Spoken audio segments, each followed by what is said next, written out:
Patience. Bam, we're live. All right. Hey, are you in front of a strip club? No. Oh, because when we interviewed Jacob Hepner, he lives out in the sticks, and No. and then there's a fighter who also lives out in the sticks, and they always drive to a parking lot where there's a strip club. I'm like, why there? They're like, dude, amazing Wi-Fi, amazing. No, I work at with GE Aviation here in Cincinnati, so I'm just outside one of the buildings.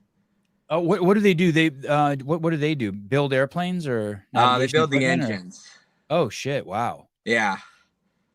I thought Boeing had like some sort of lockup on that, or is it for private planes? These guys they have like kind of a military connection as well. So I think Boeing does like a lot of the big jets and stuff, like commercial jets, and these guys do like a little bit of everything. Helicopters? There's somehow, I don't know if they build them on this site, but I know like there are helicopters being like engines being built elsewhere for sure.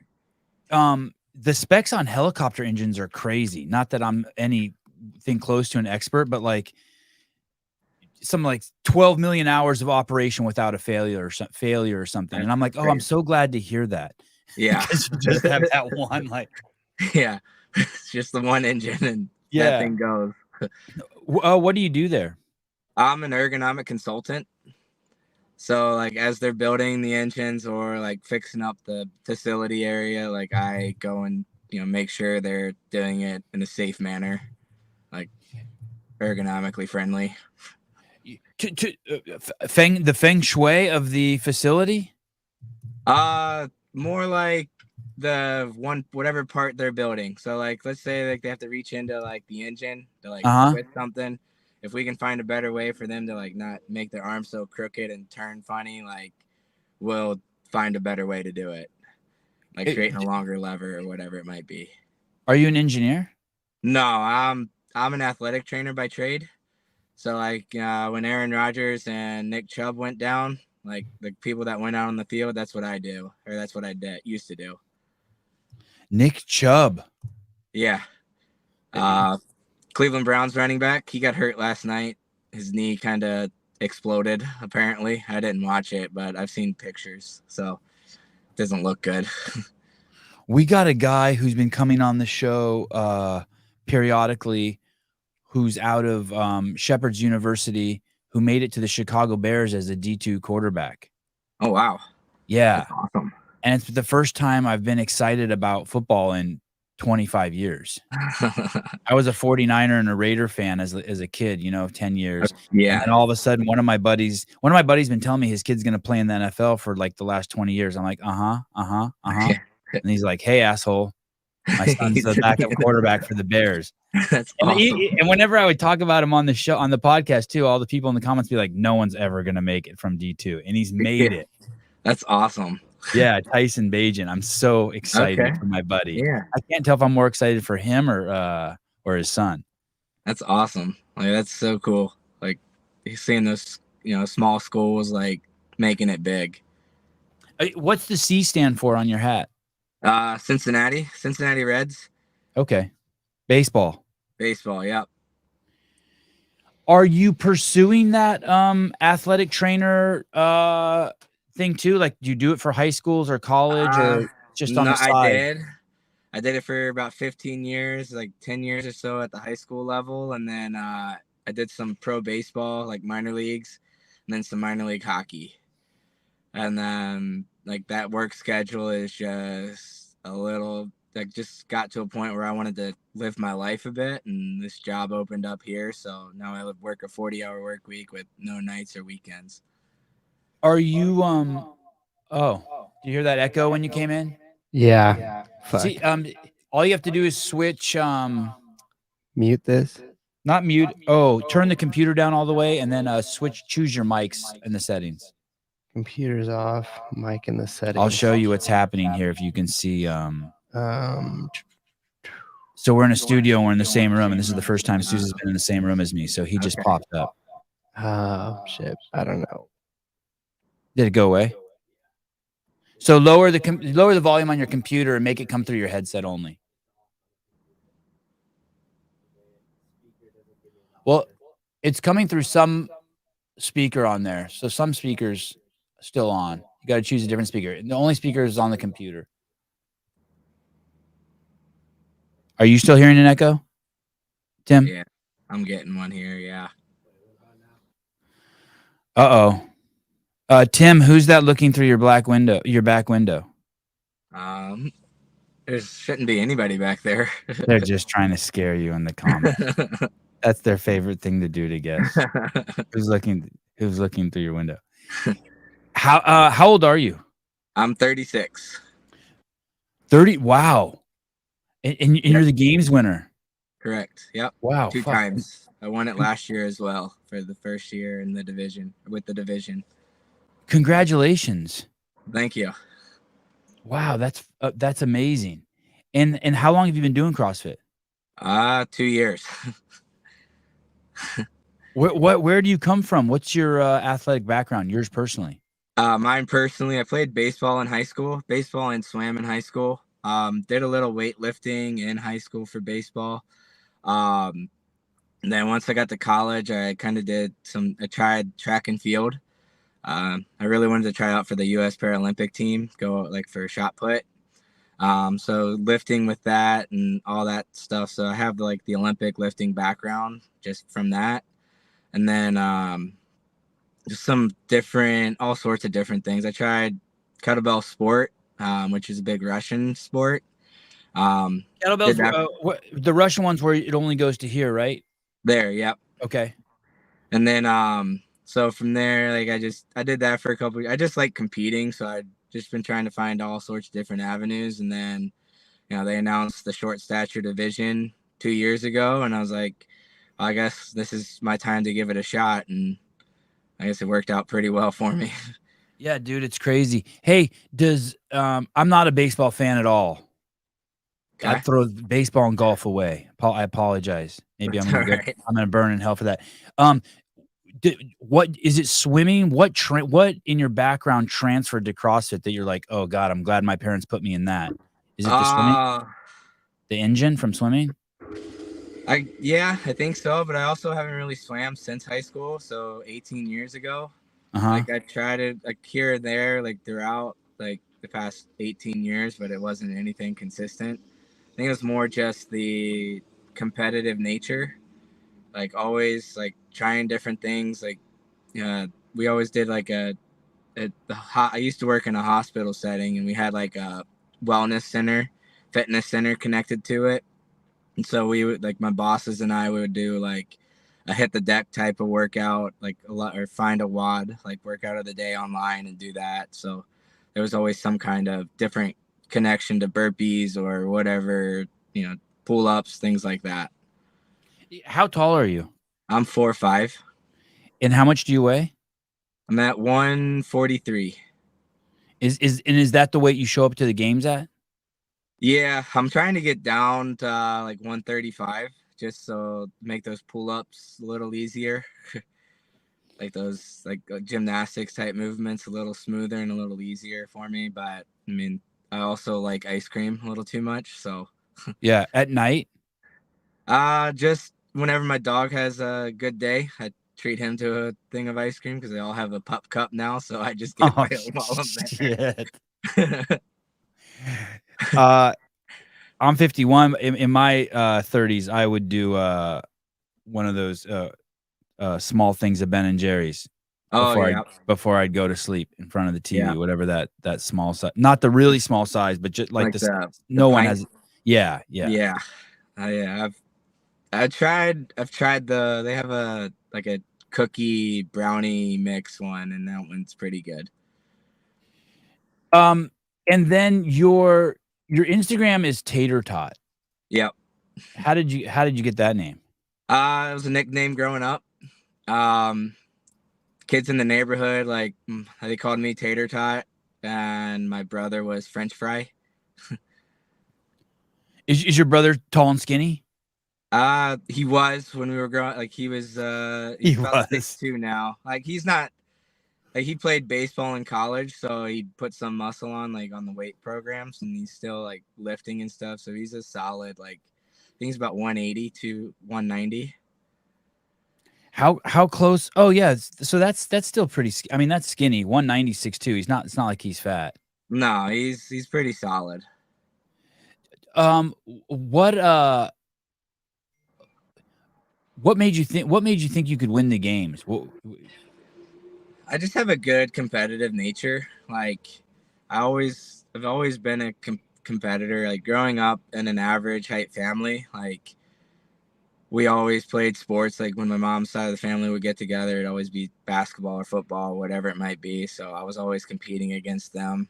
And then in kettlebell sport, like I won my division, which was just my weight class. It wasn't even like a short stature division. It was just weight class at the Arnold Sports Festival in Columbus. And like just knowing I have that background, every year the Dwarf Athletic Association of America hosts their national games. This year was in Austin. I haven't been since 2016. Obviously COVID played a factor, but also working in pro baseball doesn't help either. But I'd always kind of compete well on those different stages, which, show like I felt at least in my division, I would have stand a chance. I didn't know what I was going up against, but, at least had a fair shot. Wow, I had no idea there was a Dwarf Athletic Association. And look at the first thing they have on there is basketball. Yeah. Everyone loves basketball. Yeah. Doesn't matter the height. It's an easy sport to play, competitive. There's actually two dwarfs on the Harlem Globetrotters. They're brothers. No shit. Yeah. Right now they are? Yep. Harlem Globetrotters dwarf. Hotshot Swanson, is that the guy's name? Shortest player in team's history. Yep. Him and his brother. I don't know, I know Harlem Globetrotters have multiple teams. I believe. So I don't know which one they both play on. Justin, I think, is his brother's name. How many dwarfs are there in the United States? The United States, 40,000 or so. And there's 350 million people here? Yep. Someone do the math on that way. Hey, how often do you see another dwarf? I mean, besides if you go to some a dwarf convention or something. Convention. Yeah. Do they have a dwarf convention? I was trying to make fun of. Do they? Oh, that's the DAAA kind of goes along with the LPA, Little People of America. They're in the same spot, same time. What is Little People of America and what? Little People of America. And what's the other? What do they come with? DAAA. They're combined together. They go at the same time. What's DAAA? That's the Dwarf Athletic Association of America. No shit. Fuck. Yeah. Hey, so how often do you see a dwarf just in your day-to-day life? In my day-to-day life, I'm lucky if it's once a month. Yeah, and then do you? That's false now. Too much. There's a kid I mentor who, in Cincinnati, we both play roller hockey, and we'll see each other on Sundays for that. And then we started an adaptive CrossFit class at my gym, New Cove CrossFit in Newport. It's right across the river from Cincinnati, and he's been showing up to that. So I guess now technically more than once, but it's the same person over and over. Yeah, I would think that if you went somewhere and you saw, if you're in the airport and you saw another dwarf, would you look at him and nod at him just two black guys walking by in middle America? Oh, hey, what's up, dude? Yeah, pretty much. Yeah, you do. Yeah. I mean, Armenians do that. And I mean, we don't have a lot to go on, but we can be if I hear someone say an Armenian word, or if I see someone with a big nose, I'll be Italian, Greek, Armenian, you know what I mean? Yeah. We kind of assess their background. Eaton Beaver, good morning. Welcome to the podcast. Who the fuck made you the official greeter? When do you know you're not going to grow as tall as everyone else. When do you know you're a dwarf? Like, how old are you? I was telling someone the other day, I was in a bathroom at a pizza place one time, and this lady's banging on the door, and she's like, come out, old man, come out. And like, I'd only been in there for 30 seconds. I was only 34 at the time. And I came out, and it's this 5'10", super hot chick with her boobs out, who's like 18 years old. She's like, old man, you were in there forever. I'm like, fuck. All I could think of was as I was an old man. I was like, really? You know what I mean? Like, like now, like they find out pretty much right before, like in the womb. Like no, but when do you find out? When did I find out? Yeah, like when do you? Are you like 4 and you're like, hey, the yeah, fuck's going on here? I think that's about when it was, because like my brother's 3 years younger than me. Yeah, and for a bit there, like I thought we were twins. Like 3 years younger, we're going to be twins. And the next, he kept growing, and I stopped. And do you remember the early conversations with your mom, or does someone say how does someone explain it to you? Like if you, that's a great. I can't remember when the first just conversation is. happened. Just is. I know those conversations happen, but like it's kind of like it is what it is type of deal. So we just my parents didn't treat me any different. Like we're doing the same thing, so may as well just hang out and. Fuck, your brother's a giant.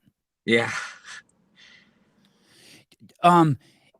Because I don't mean to pigeonhole all of them, but Jewish families and black families will pull their kids aside often and be like, hey, life's going to be fucking hard for you. People are going to pick on you and shit. I personally don't think you should tell a kid that. I think you should let them like find that shit out on their own so that they're not looking for it. But it happened to my wife. She was Jewish. I have tons of Jewish friends. It happens to them. Their parents are like, hey, people don't like you. And I hear that in the black community also. Did you get any of that? Did your parents pull you aside and kind of set you up for like, hey, people are going to fuck with you? They were like, life's going to be hard. Yeah. Like they knew, like, I mean, I knew it, but I also knew it was going to happen that way. Like what helped was like in school, like I had I made all sorts of friends, like all different demographics. And like, it was just, I tried to be friendly with everybody. And then by the time I got to high school, like everybody knew who I was. And if they were new to the school, like, my friends kind of stepped in and made sure, like they kind of had like that watchful eye or so. If you would. Yeah. And like same goes like when we're out and like out and about, like where we just had Oktoberfest this past weekend or like in Cincinnati. And like everybody, like my friends would be like, not so much a watchful protector, but like, if somebody said something that they weren't happy with, like they'd get angrier than I would. Like I'm just to a point now where like I just brush it off and I'll forget about it in 5 minutes, but like they step in and say something. I was little as a kid. I'm only 5'5" now, but I did stand next to Colton Mertens, and he says he's 5'4" and he's taller than me. So now I'm starting like to wonder what the fuck's up. Like I probably should measure myself.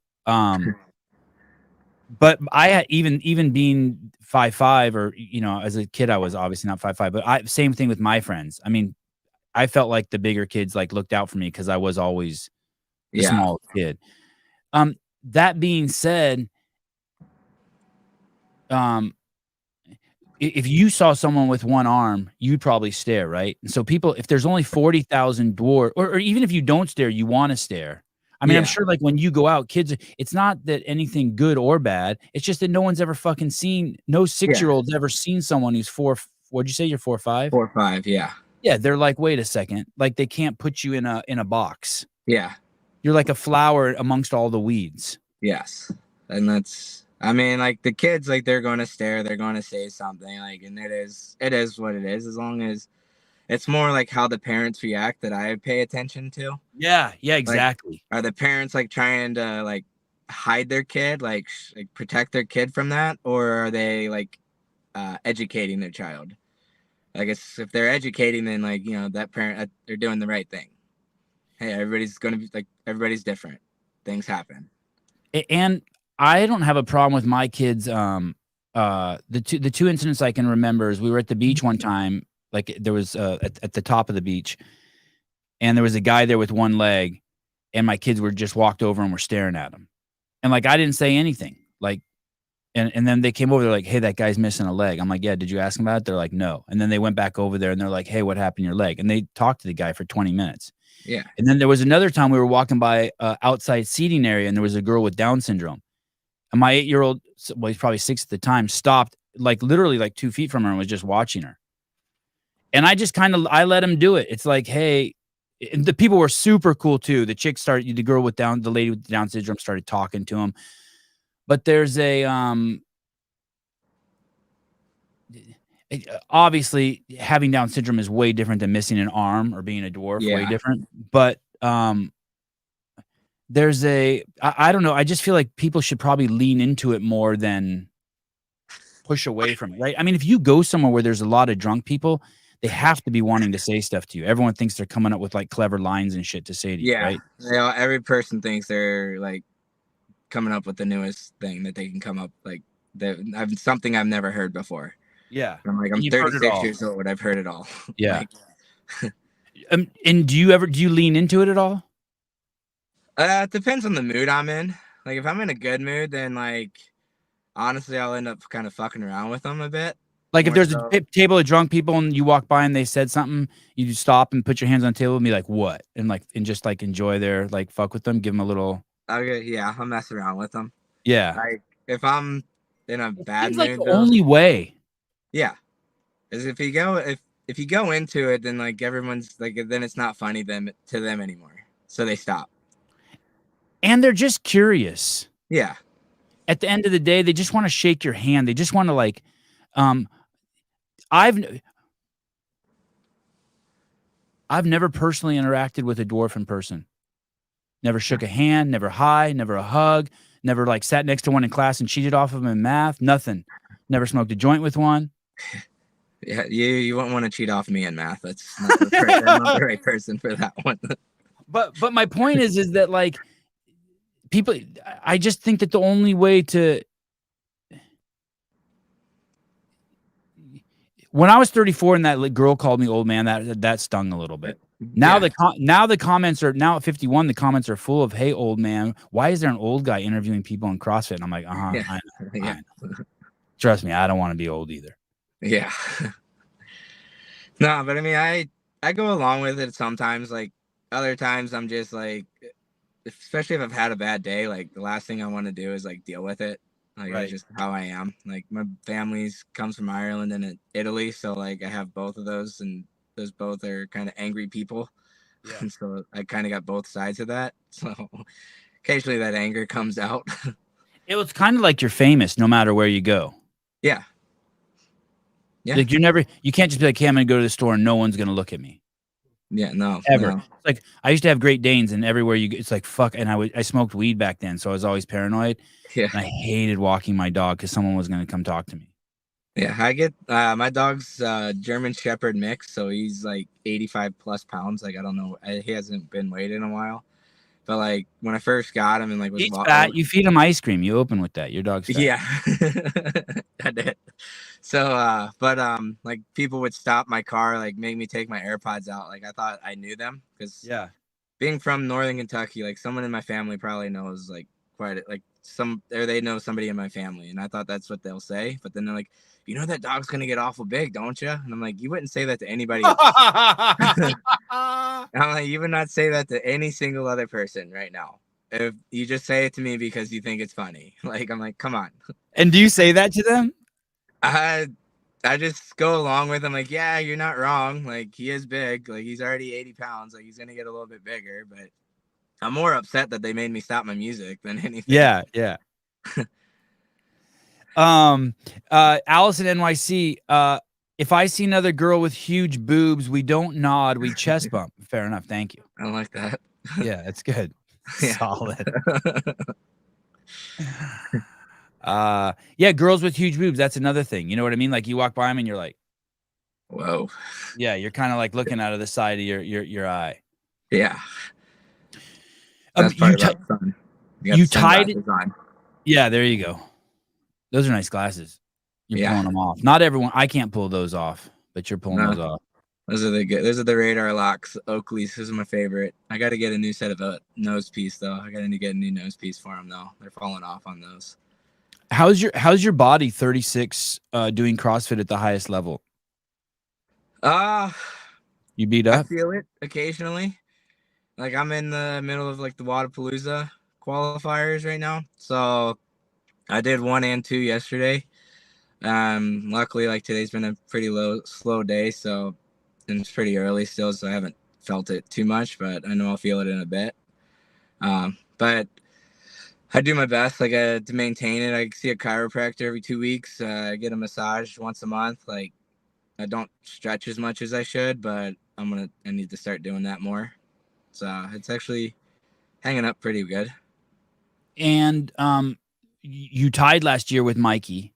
Correct. Does any part of that kind of annoy you? Is That I that the tied? only tie? Yeah, just like, hey, Yeah. motherfuckers, give us another event and let someone win this shit. That's Like, what doesn't it? I think it would have been a cool invite to the games and like let us kind of go head to head on the floor, like for 1 or 2 events, like, and if we tie on those 2, like, you know, we both like if he wins one, I win Dude. the other, then do a third one. Dude, people would have gone crazy in the Coliseum if you and Mikey came out. People would have lost their shit and been like, for the fittest short stature person in the world, we have Tim Murray and Mikey Whittius. Oh my God. In between like the men's and women's final. Yeah, I think that would have been like that's What a missed everyone at my gym wanted to opportunity. do that. Like they were Oh going to my reach out to like God, their dude. connection at headquarters and be like, "Hey, let's do this. Like, why can't we do this?" 6 minutes. Yeah, something just like, right, Yeah, 4 something minutes quick. workout and then a 2-minute crowning ceremony. Yeah. Holy shit, dude. That would have been awesome. That's Hey, yeah, actually still, that's a huge missed opportunity. yeah. So I know I have already registered for the wheel wad finals in Raleigh. I don't What do you know. mean the finals? Why the finals? Because you already did something to qualify for the finals? Yeah, Or? we do. They had the online qualifiers, and it was right after the Open, like right before semifinals. And then they did their semifinals in July. And so I know, like, I'm pretty sure we both we were both 1-2, so we both qualified. I'll be there. You and Mr. Whittius both Yep. qualified. Yep. Who's 1 and who's 2? Are you 1 or he's 1? I'm 1. You're I'm 1. 1. Yep. Are you better than him? I like to think so. Yeah. How did he do the year you won? How did he do the year you won? I think he finished 3rd last year, 2022. Yeah, right? Is that what you? I apologize. I'm going to judge you pretty heavily here. I mean, I asked right. you a loaded question. Okay, here we go. How much did you weigh the first year you went to the games? It's right about the same, 140, 145. Okay. All right. I was going to say you put on some ice cream weight maybe and Yeah. fucked up your No, is he younger than you? Is he younger than you? 36 is pushing. I think he's like 32. Okay. I got a few years on him. I didn't think I had that much, but like I looked it up like this past year just to kind of see. I was just curious myself. When I was 37, I started having to warm up. Like literally, to do CrossFit, I had to already be in a full sweat. Like I'm not cleaning unless I'm already unless I'm like sweating already. Where you don't have to do that. Are you approaching that where it's like shit before you do? I feel much better if I have like a 10 to 15 minute like nice little warm up going. Like sweating. Yeah, I'll do like a 2-minute row, ski, jog, whatever it might be, like just something to get the heart rate up, and then it's a lot of spider lunges and Samson stretch, like just enough to get the hips. It's more the hips and low back that I'm struggling the most with. Tim, do you want more attention for your accolades? Like I look at your Instagram account and I'm like, holy shit, he's got it's like Travis Mayer's Instagram account. It's like, yeah, you have 1,700 followers, and yet you're the fittest guy in the world 2 years in a row. Yeah, like it would be nice. Like that's what I'm looking for, but I don't want it for myself. Like, so I have a couple kids I mentor. Like, I just want people to see that we can do the exact same thing anybody else does. Like, obviously I don't want to call it modifications. Like, it's more of an adaptation. It's like, I'm not like, I think the Why? What needs to be adapted? I can't think of anything. What needs to be adapted for you or It's modified? more which one? What are the big ones? Like obviously like our running, like the distance stuff. Like our skier distances and calories like aren't going to be the same. Like I figured it out, like kind of playing around with what our gym does and like what I do.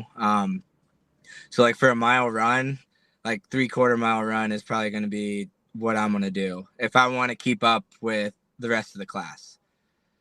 Because obviously my stride's not as long, so I'm not able to get that full length that they're able to run it in. Like my mile time is like 10.5 minutes, like where theirs might be 8.5, 9.5.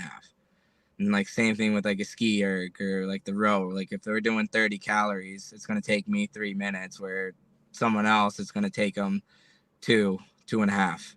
So But there's nothing that you can't do, like, right? It's not No. like a dude with, like, they have to give the guy with one arm has to have a special jump rope. Yeah, like I mean I can do double unders like normal. I can do everything else normal. Like I have like the kids like Rogue pull up bar that I just throw on there. So it's just modified for size. It's basically just Yeah. modified for height. Yep. Mass moves mass. Yep. And theoretically, you would be able to. There's other things you'd be able to do significantly better. Like theoretically, you'd be able to cycle double unders faster because the rope's traveling. Is it traveling a shorter distance, or is a circle a circle? I don't It's a fucking little know. bit shorter. I I'm no actually mathematician. just recently figured out how to do double unders consistently. I was actually doing like a double tap with my feet in the middle, Yeah. so I was doing twice as much work. But like just the other day, like the guy that was judging me for the double unders he was like, dude, I can't keep up with how fast you're going now. Oh. So like I mean, my rope's gonna be, say 8 inches shorter than everybody else's, so it doesn't have to go as far. Someone Mike McCaskey says, is 4 a 5 extreme? What is are you even short for a dwarf? No, I'm No. like under 4'10" is considered someone with dwarfism or like short stature, like dwarf. So I'm actually on like a bit of the taller side. 4 or 5 is. 4 or 5 is, yeah. How did you meet your wife? Are you I'm married? not married. No. Oh, how did I thought I saw a lady in here. Maybe not. Do you have a girlfriend? I do. I'm dating a girl. We met online like anybody else nowadays. Yeah, everyone meets online. That's like the only way to do it, I feel like now. Like if you go to the bar and try to talk to somebody, like you're just a creep. Hey, is that scary? I've never done that. The only people I've met online are like guys, like, you know what I mean? Like guys I'm Yeah. friends with, and then I see them at the games. I'm like, hey, but I'm not. Yeah. Is that scary going on a date with someone you meet online? I'd be I wouldn't terrified. call it scary. It's like, I mean, you just, they have that catfishing show or had that catfishing show on MTV or whatever channel it was on. And like, you just see all those stories and you're like, is this what's happening to me right now? Like, am I being catfished? Yeah. And like you show up and you see the person, like you're actually a lot hotter than you were in person on socials or on the site. So yeah, the guys I met at the games were much nicer than they even were online. I was happy. I thought it was going to be weird. I'm old. I know everyone I know is from being in person, but I've made like all these friends like just now online. And then this year I went to the games for the first time in 4 years, and I'm like, oh, these dudes are actually kind of cool. This is easy.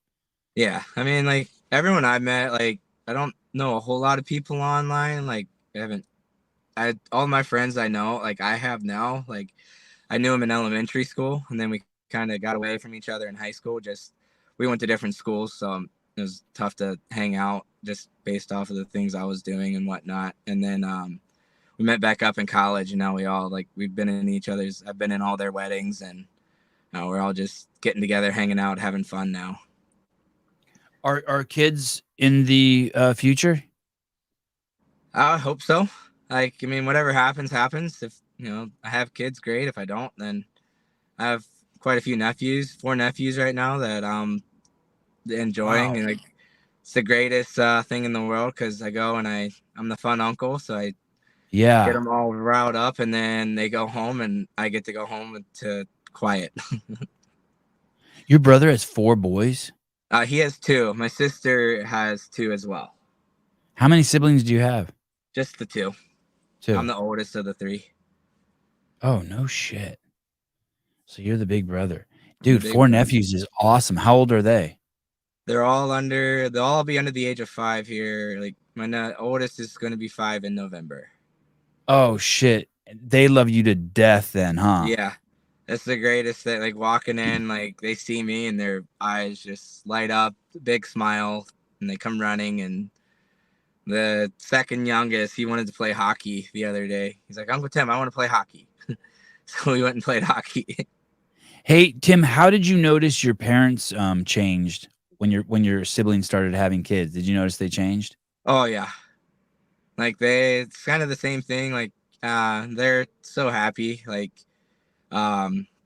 enjoying life. Like they get to watch the kids, the nephews, they get to hang out and have fun and like all that fun jazz. And then again, same thing. Like once my brother and sister-in-law get off work, they go home and my parents get to rest. Yeah. I not that my parents were ever curmudgeons. They were always seemed happy, cool people to me. But once my sister and I started having grandkids, I felt like I saw their happiness elevate. Like they just got all of a sudden like a burden had been lifted off of them or something. They were so happy. Yeah. It's like almost like they turned to little kids again. Yep. I think that's kind of what, like, that's how I felt like with my parents. Like you could see the change. Like they weren't bad. Like they weren't any, like you said, curmudgeons or whatever, but like they were still like, yeah, there was definitely a change. Yeah, they're stoked. Like their mission in life is fulfilled. They're like, yeah, family moves on. Someone named Surmus Sevi, that's me. Hi. The fact that Tim, that's you, is willing to sit this long in a car to chat with you certifies that he's really a good dude. Hey, what about your car?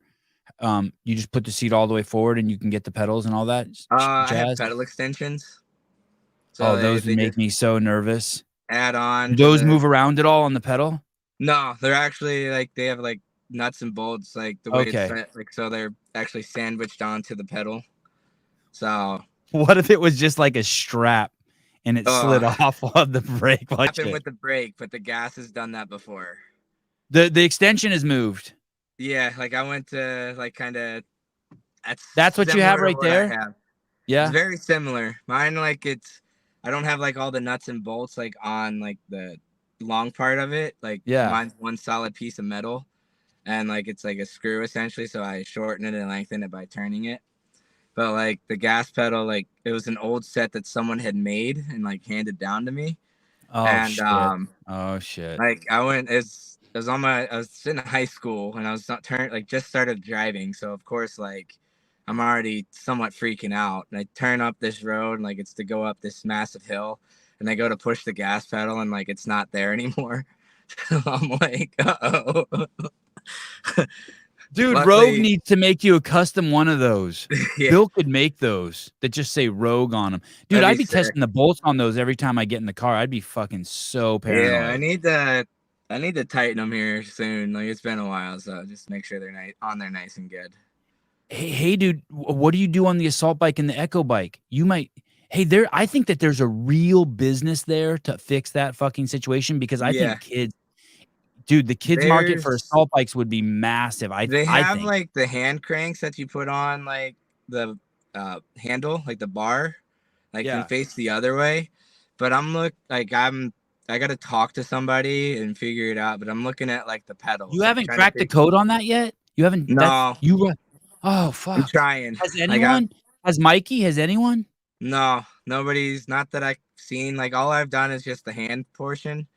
But it's either the seat or the pedal that we're going to have to change. And I think the seat might be the play. Adding to the pedal. I think if we can flip it and kind of like invert it essentially. Yeah. So that it's sitting lower and more up front. Like I think we can make that work. Hey, but I just got to find someone to do that. I think during Rogue, Katie Henniger is gonna come on at night, and I'm gonna like be like, "Yo," I'll put her on the spot. What the fuck's up with like fucking kids and short people? Yeah, which I'm not mad about it because I hear everybody else complain about it. So like, I'm like, I don't want to do something that everybody else is complaining about. Yeah, fuck complaining. We just want it. Sell Yeah. us some shit. Sell us. Charge us an arm and a leg. We want it. Yeah. Hey, I'm really surprised no one's cracked the code on it. But then that actually, dear Bill and Katie, yes, dear Bill and Katie. I'm sure they've thought about it too. I'm sure they've thought about it with the Echo bike, and I'm sure the Assault bike guys thought about it. Yeah. What about so that actually is a piece of equipment that you guys can't use. The short stature division can't use then the bikes. Yeah, I think I want to say I've seen people use it in a competition, but like they basically face the fan on the front side, and there's like handles that go like into the middle, like middle of the bar, so they just hand crank it. Why not take the seat up and just make you guys stand? That's the way Glassman used to make people ride it standing. Really? He didn't like the seat. Yeah, he's like stand for a minute and ride that shit. I never thought to do that, but maybe I'll give it a shot tonight when I go into class just to see what it's like, how I'd like it. Only pussies use the seat. Yeah. I just more so like am looking at it like as a way to like cool down, like after a heavy leg day. Like it'd be nice to have like the bike just to kind of just get the legs. Standing it is not going to be cooling down. No, not at all. That's really what I'm looking for, is a way to like just get my legs recover, like more of a recovery type deal. What does your training look like as you get close to the games? Are you doing 2-a-days? No, I don't. Unfortunately, I don't have the time for that. Just with my work schedule. Like if I didn't have the dog, then maybe as well. Like I just go like right after work and then go do something else and come back and do it later. But right now it's just once a day. I'm in there for an hour to hour and a half, depending on what's programmed for that day, and then kind of go from there. Are you okay with that? Or are you pissed off? Does that cause you anxiety? You're good with it? No, I love it. That's how I operate best. Like I'd rather, like, I'm in it kind of now for like the camaraderie, you know, like the community. Like I found that this community is really great and supportive. Like everyone in my gym's like very happy. Like they get to claim that they have the fittest in the world. That works out at their gym. So that's part of what we have there. That's dope. Are those below parallel? Hey, so when you work out, since you only work out once a day, you're going hard too. Do you tell yourself, hey, dude, you better do this with intention and hurt? Fuck, you're explosive off the bottom. That's crazy. Yeah, I love it. I'm the only person that loves burpees, I think. I like burpees too. I love a burpee, and I do exactly what you do there too. Well, I bounce off the ground a little bit. I give it a little chest bump. Yeah, that's what I try to do. Yeah. Especially like on those like longer sets, I try to like do as little with my arms as I can, because those triceps start wearing out as soon as like you hit 40 of those. What is your best lift? Like, do you have a lift that's like, yeah. It's either my deadlift or my squat right now. And what is your deadlift? My deadlift was, my highest is 310. And that was done a couple months ago. Congrats. Crazy. Thank you. More than double body weight. Yeah. And then your back squat was 415. Holy shit. Yeah. Holy shit. That doesn't 310. I think. Did you get a little, that's 310? See, I can't remember if that was 310 or 305, because I know both of them were done in that's my basement. God, look at those. You have the old school ghetto weights, like the steel ones and shit. Yeah. Hey, dude, you're not scared when you take that off? A little anxious? No. I mean, as soon as you get scared of the weight, like you're gonna lose it, you know. So and the worst that happens is like if I can't get it, I just drop it and walk. You dump it off the back. You dump it off the back. I just dump straight backwards and kind of run forward. Allison NYC, sheesh, what's he weigh? He 141. Don't tell me 143. But he's gonna get on Ozempic and get down to 135. No, don't get on Ozempic. Yeah. What is there was someone in here said something mean about me. Oh, here we go. Sevi dildo. Sevi uses his nose as a springboard during burpees. Why would I use my nose? That's not gonna help. What are you talking about? It's just gonna make you cry. He hit your nose like everybody. Yeah, You can't not cry when you hit your nose. About? I don't even get that. What is there a joke in there? Jessica Valenzuela, the weights are scared of him. Yeah.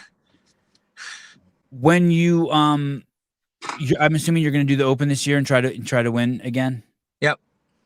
And I guess that was my question. Will you try to win again when you start doing the Open? Will you be like, okay, I'm not going to eat ice cream tonight. I'm going to tighten up my shit. I'm going to double down. No, actually, like been kind of cutting down on a lot of that lately. Even like already. You'll start prepping. Yep. And would you be disappointed if you didn't make it? Do you feel are you feeling the pressure? Would you be disappointed if you took second? No. Because I mean, like the way I see it is like, I mean, I'm 36 years old. Like I'm not gonna be doing this forever. So like at some point, somebody's gonna catch me.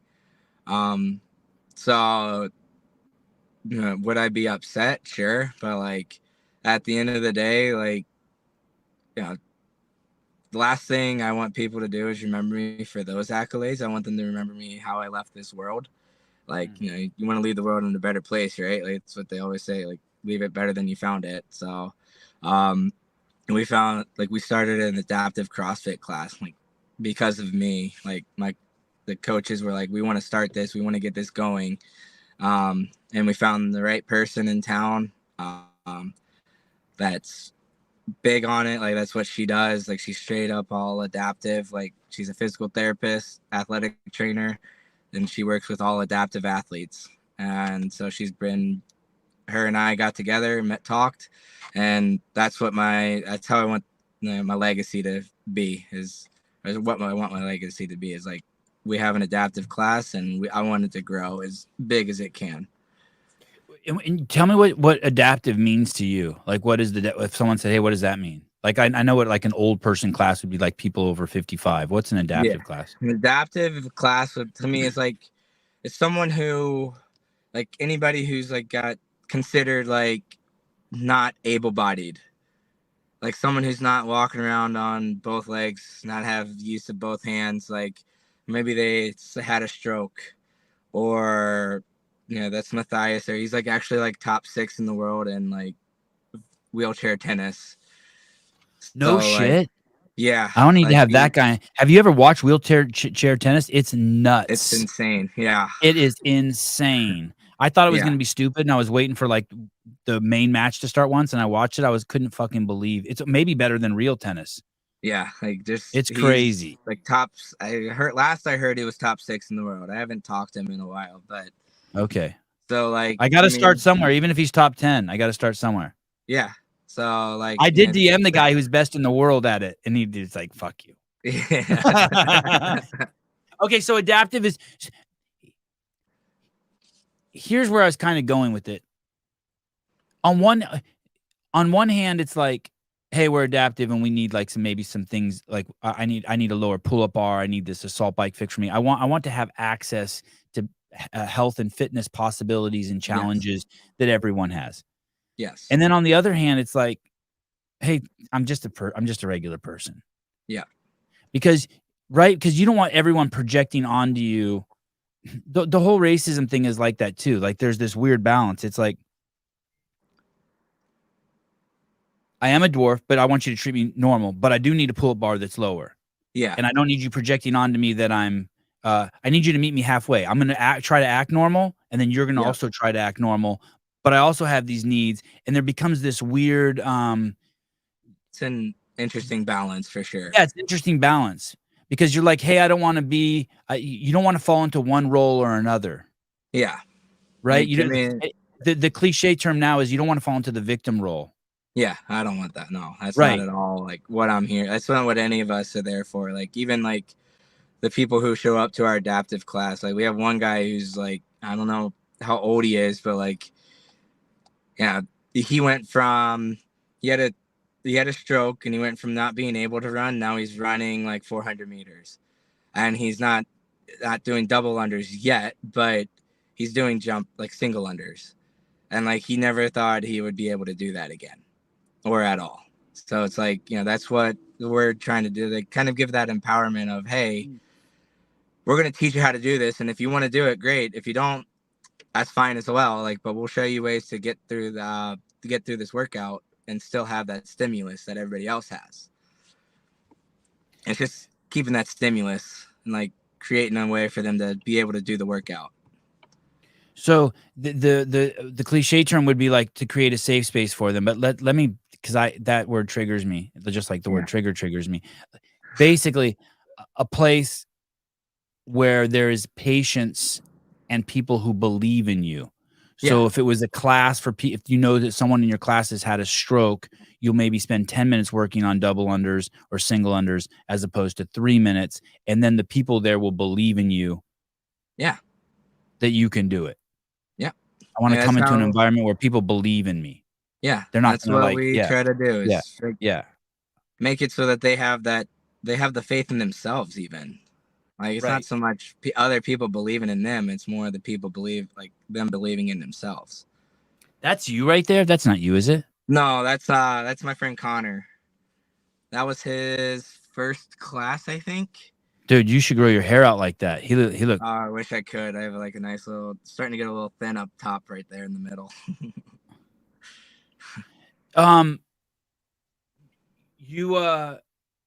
Would you ever open a CrossFit gym?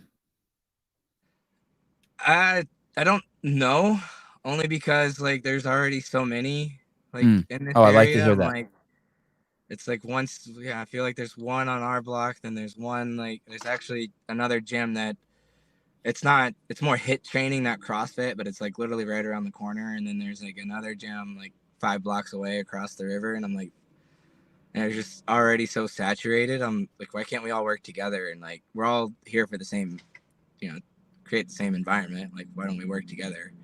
Create one big like happy family.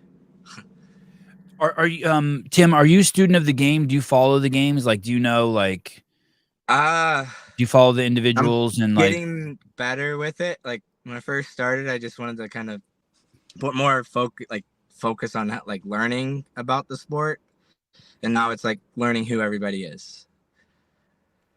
And so like I know like I see the top names just from what I see on Instagram. I don't go like searching for them and things like that. Just whatever pops up on like the game's Instagram page or whatever might happen. What position did you play in baseball? I was second base. And so you have a good arm. It's up there. Yeah. Because from there you got to like throw people out and shit, right? Yep.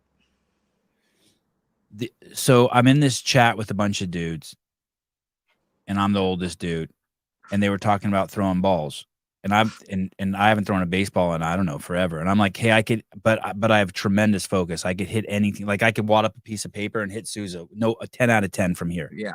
Just 11 feet away. Bam, bam, bounce him right off his forehead. Same with the Frisbee. I could throw a grape in the air 20 feet, catch it in my mouth, no problem. So this guy's like, one of the guys in the chat's like, hey, we were watching a guy throw the opening pitch at a baseball game, and he threw it off to the right a little bit. And I said, hey, that was pretty good. And then someone said, hey, it's better than you. And I'm like, what are you talking about? I could hit anything from anywhere. I could throw a rock and hit the fucking moon. What are you talking about? So I have this bucket of baseballs that I bought years ago for my kids that we never use. And look, it's even in a tennis ball carrier.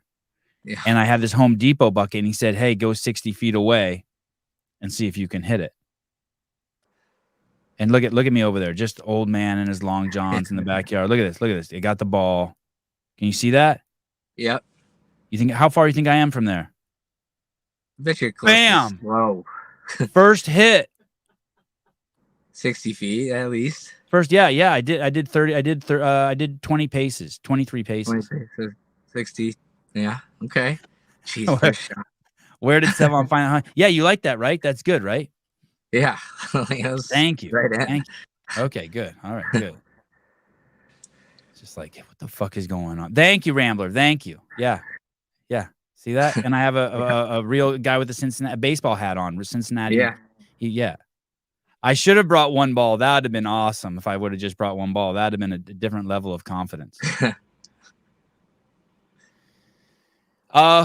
Well, fantastic meeting you. We had this little skirmish. I text you about it with Mr. Whittius, and it kind of got crazy and out of hand. And then through that skirmish, it was pointed out to me that it was tied for first place, the championship. Yep. And he had put. Is it contentious between you guys at all? Because I noticed Hiller pointed out to me that he erased you from his post. Try to stay out of it. Like, I mean, Yeah. I thought I thought we were friendly, like a friendly rivalry. And then like I saw that and I was kind of like, yeah, it is what it is. Like, so I don't need that title. Like, it's nice to have it, but I also am like kind of. You're okay you're okay if he airbrushed you out? Yeah, it is what it is. Like, hey, who made that? Because I noticed you have one and you're in the front and he has one. It was CrossFit. Like, that was the I don't know if it was the games. I think it was the CrossFit games. Yeah. Like they shared it. Like after, like actually they posted just him winning it initially. Like, oh then, no shit. Yeah.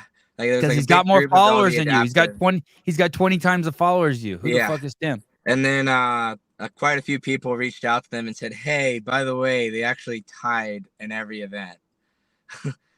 Or like not every event, like they tied for first, and then like, you know, they have the exact same scores, which has never happened apparently.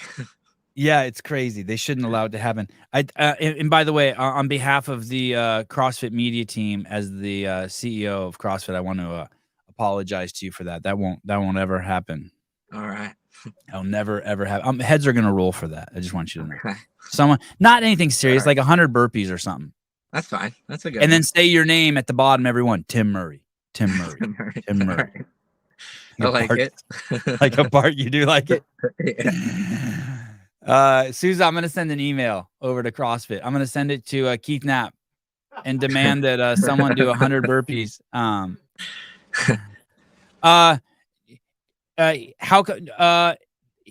What he's saying is that the original post only had Mr. Whittius. Then they put up a post that had both of them, and then Mr. Whittius then decided to airbrush out Tim. Yes. That was kind of the order of the. That's how that worked out. Events. KG21. I think your bathing suit might be falling off. This dude is the real deal, Sevi. All right, fine. I'll accept them then. Fine. Only real deals here. All right, brother. We'll be in touch. I'd love to have you back on again. Yeah. What a great, you kind of remind me of Kevin Ogar with your look right now. You know who that is? Yeah. You kind of got hopefully meet him in December at Wheelwad. See, he's like the head, like adaptive coach down there. Okay. When is Wheelwad? What's the dates? November 30th through December 3rd. November 30th. Okay. I was just talking to one of the guys in the chairs, Jedediah. He's been on the show a handful of times. Okay. I think he just won the event they had in Madrid. I think so. Like, I follow him on, like, we follow each other on Instagram, and like how Instagram is, like, it really rarely puts up like the new stuff, the stuff you want to see. It's always the stuff you don't want. Old stuff, right? Yeah. I don't even really know the guy that well, and he's moving to Barcelona, or he was talking about it, and it made me sad. Oh, that's sad. Yeah. No, stay here. I mean, it sounds better than the States right now. Good point. Yeah. All right, brother. Thank you so much. Great meeting you. Thanks for coming on. Yeah, and I hope our paths cross again. You have my information. Text me anytime, anything, any subject, anything you're doing. You're always welcome on the show, dude. All right, man. I appreciate it. Thank you. Yeah, absolutely, brother. All right. See ya. Ciao. Tim Murray tied for fittest dwarf 2 years in a row. No, I can't hear you in my ears. You want it sound now? Yeah, but echo. Yeah. Oh, there. How about now? What? Oh, wait. I had you turned down. I had your mic Hold down on. to 0. I'm so How's that? sorry. How's Yes. that now? Yes, perfect. Better? Yes, that was my fault. That's good. All I right. fixed out I had the speaker running through something random too. The BenQ, the monitor. How's your headset? How loud is your headset? Oh, it's perfect. Okay. Sounds great. So I got another Roadcaster and this one just kept playing, so I had to send it back. Just During like the on whole repeat show. like that? Yes. And then Oh, if you hit shit. this one Yeah. would play at Oh, the same so time. wires are all fucked up. It's Yeah. all crossed over. And then this one, the phone's all fucked up. Oh, you know what I realized? That I put a note down. Mm. First, actually until right now, and I think I broke the seal. I don't think you cussed. Oh, wow. And I put a note here that there was no YouTube buzzwords in the Wow. first 3352.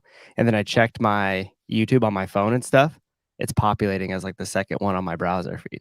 Oh, interesting. Yeah. Hey, hit the number 2 button. Watch what happens. What? Hit the number 2 button on the Black Magic. Okay, we got another camera. Yeah. Oh, snap. See? Hey, look at me on the big screen. What is there a 3? How many are hooked up? No, not yet. Oh, just it looks so much darker from that angle. But that's- yeah, I didn't fuck with the exposure too much. And then there's another camera up there on top of the if you put share camera, Is there you a can choose the one that's over the TV set.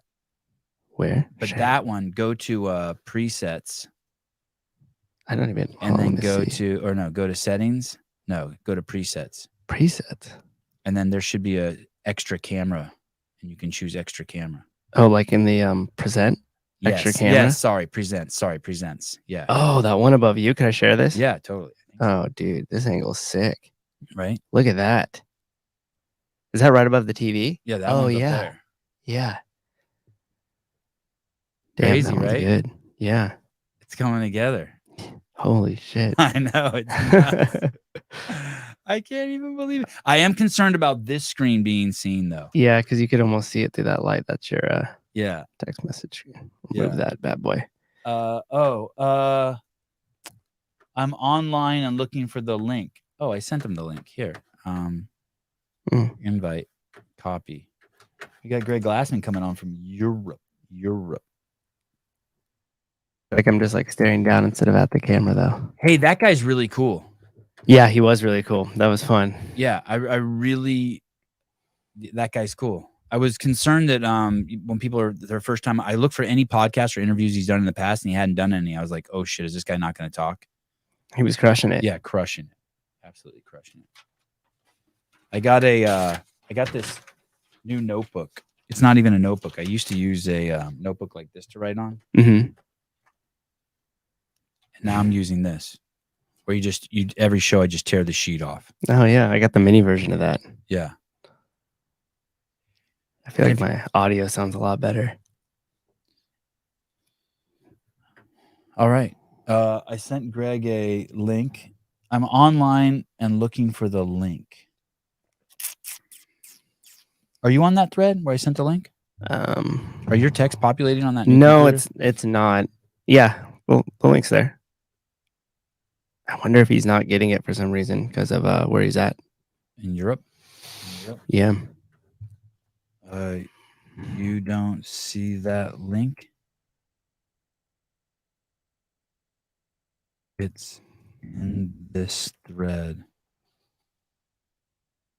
I love the standing desk deal. I feel like I could do this so much. I need like a little fidget bar down at the bottom. So I could just like hang and.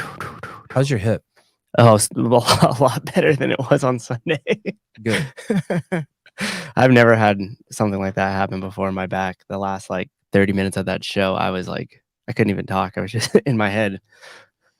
Pull up that other camera one more time, the number 2. Yep. And so that no, sorry, not that one. Hit the 2 button. Yeah, that one. Yeah. So that one, the guest is going to sit right there. Mm-hmm. And so this one, we just need to tweak it a little bit, but we could be in here. And I wonder if I can even make the chats roll up on this. Let me see. Oh, that'd be awesome. On the TV? Yeah. How do I do Yeah. that? I have no idea.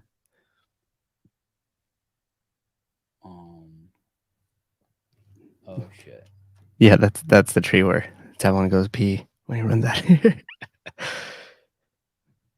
Okay, so I click the button live chat. You think they'll start populating? Oh yeah, there they are. Philip Kelly. The guest sits on that low ass couch with you looking down at them. No, I don't. Are they below? I mean, Wait, maybe where a is little it? bit. You think that's not good? Oh, then it's populated on the TV. Damn, that's sick. I don't think that it's that low. Is there any other cameras hooked up to this the Black Magic, just 1 and 2? I could switch the couch. I kind of like the couch. I could put the couch higher in center blocks. No, just those two. Just basically, but you could click the couch one too. You could click the couch camera like that. Yeah, bring that one up. Yeah. Yeah, that's cool. Yeah, it's working. God, I'm so excited. Is that mic live on the couch? It could be. Yeah, it's plugged in. Oh, I was gonna go test that seat real quick. And there's headsets. Yeah, come check it out. Let's test it out. Yeah, that's a good idea. Yuck. Julio doesn't like. You don't like the couch? Yeah. Let's see.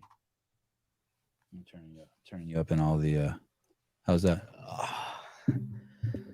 Hey. Yeah. Oh, Wow. Shit. yeah. How is it? It's dope. Holy shit. You could sit back here and just kind of. Holy You shit. got a nice shot of like my crotch too. Holy shit. And you can read those Wow. comments. Wow. The only thing a little trippy with it is just that it's a little lag. Wow. God, I love it. It's not on my computer. It's 5:05 here. We're okay. Shit. Let me see. It's not. This is my first time here auditioning. I saw your email and I decided to come and try it out. I don't know if this lifestyle is for me, but It's weird. He can't see the link. I wonder if it. Did you try to email it to him? Hey, will you go back up there and push the number 2 button and change your camera before you come down there? Watch out for your headset too. I could. Yeah, I don't know what's going on. I've sent it twice. Weird. Oh wait, this one isn't. You want this one off, right? Oh, or no, just switch it. Switch it to 2. It's on 2. You want to bring 2 in? Oh, yeah. Perfect. Yeah. Those 3? Yeah, now come sit over here. Yeah, let me watch this. Oh God, I'm so titillated right now. Oh my goodness. Oh yeah, so basically I just need to fix the exposure so that you're brighter. Yeah, maybe drop that camera angle too, because it is kind of a crotch shot there, huh? Oh, I could I could do like this and then zoom in a little. It's a lag, so How about that? Oh yeah, there we go. You like that? A little bit taller. Look at that picture. Grab that picture behind you. I drew that with colored pencils. That's my dog. I drew that.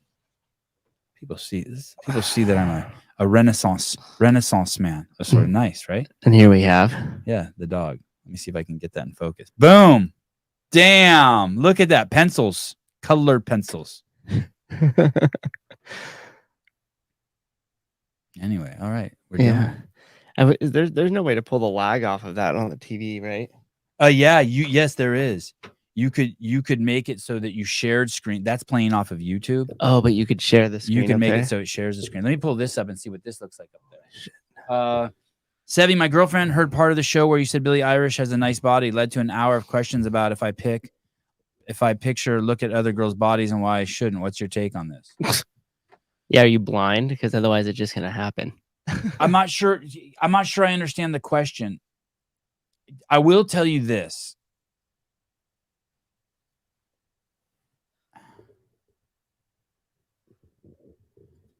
Yeah, I don't know. I don't know if I'm ready to share this part of my life. I will tell you this. Actually, I don't know. If I'm ready maybe to share not. this part. I mean, it's not that. It's really personal, but it's not really that personal. It's not like crass or crazy. But could you ask the question again? Like, is it okay to? Something happened in my life.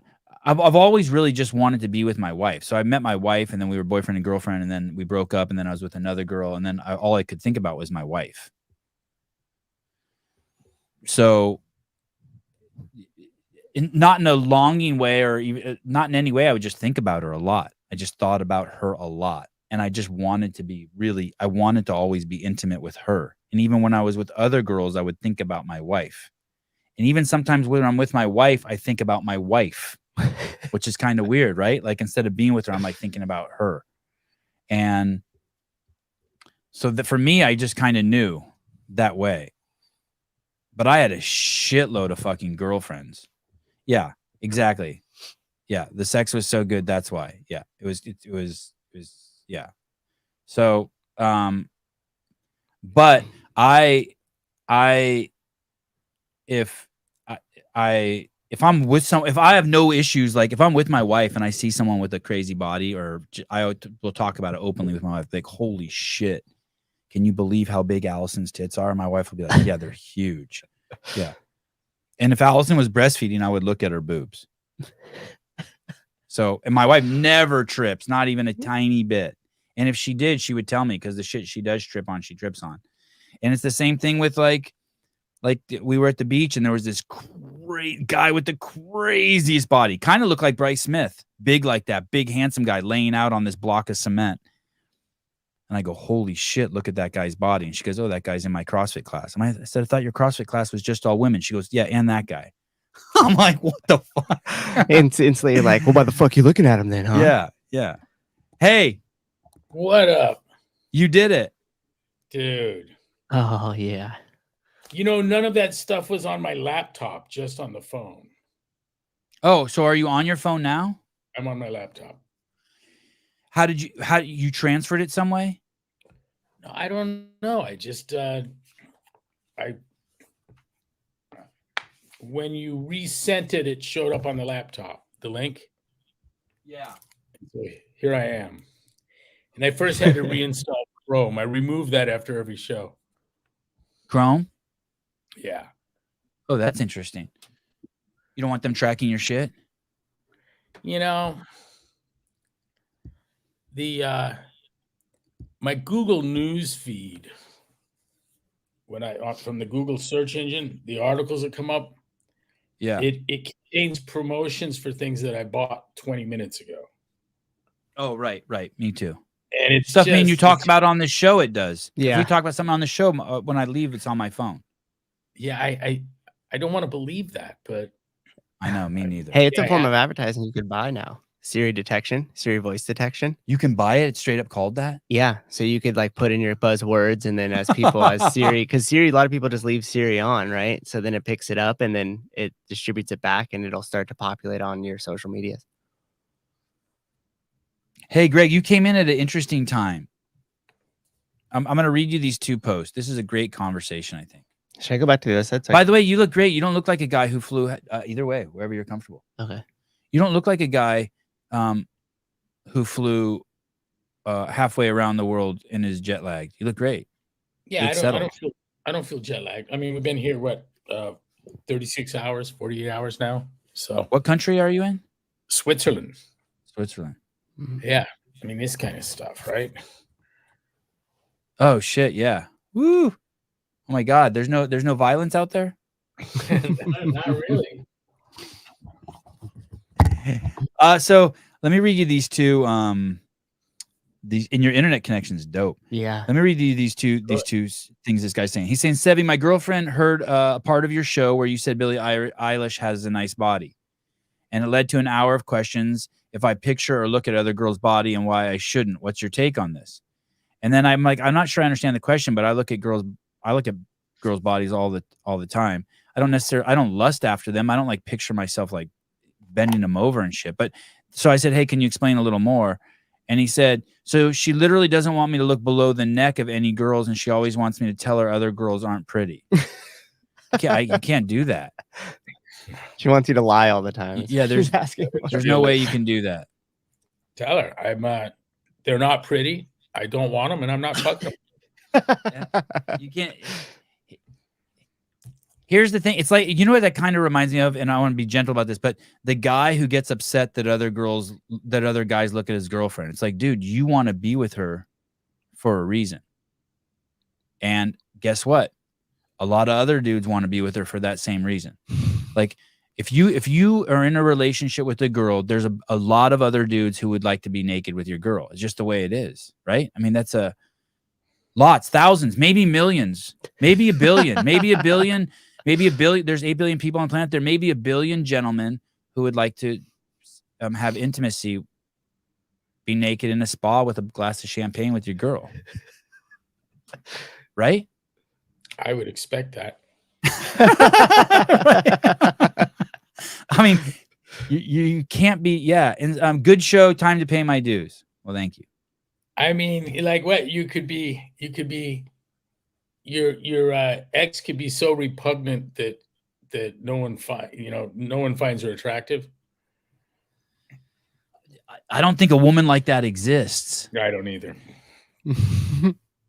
I've yet to see a girl where I'm like, I can't imagine anyone not wanting to be with her. I could always imagine it. Dude, there's so much fun stuff in the news. I don't even know what to let me here. Since we're talking about fun stuff. They changed the dress code in Senate for Fetterman. Did you see this? Yeah. And I saw informal dress code, and I don't know what that means. Is that like wear whatever the fuck you want, but we're gonna roll our eyes at you? And now they're not rolling their eyes. This is absolutely nuts. Hey, I'm okay with the dress. My mouse stopped working. That's not good. I might need you back in the. Yep. You want me to go over there? Yeah. Okay. Shit. Why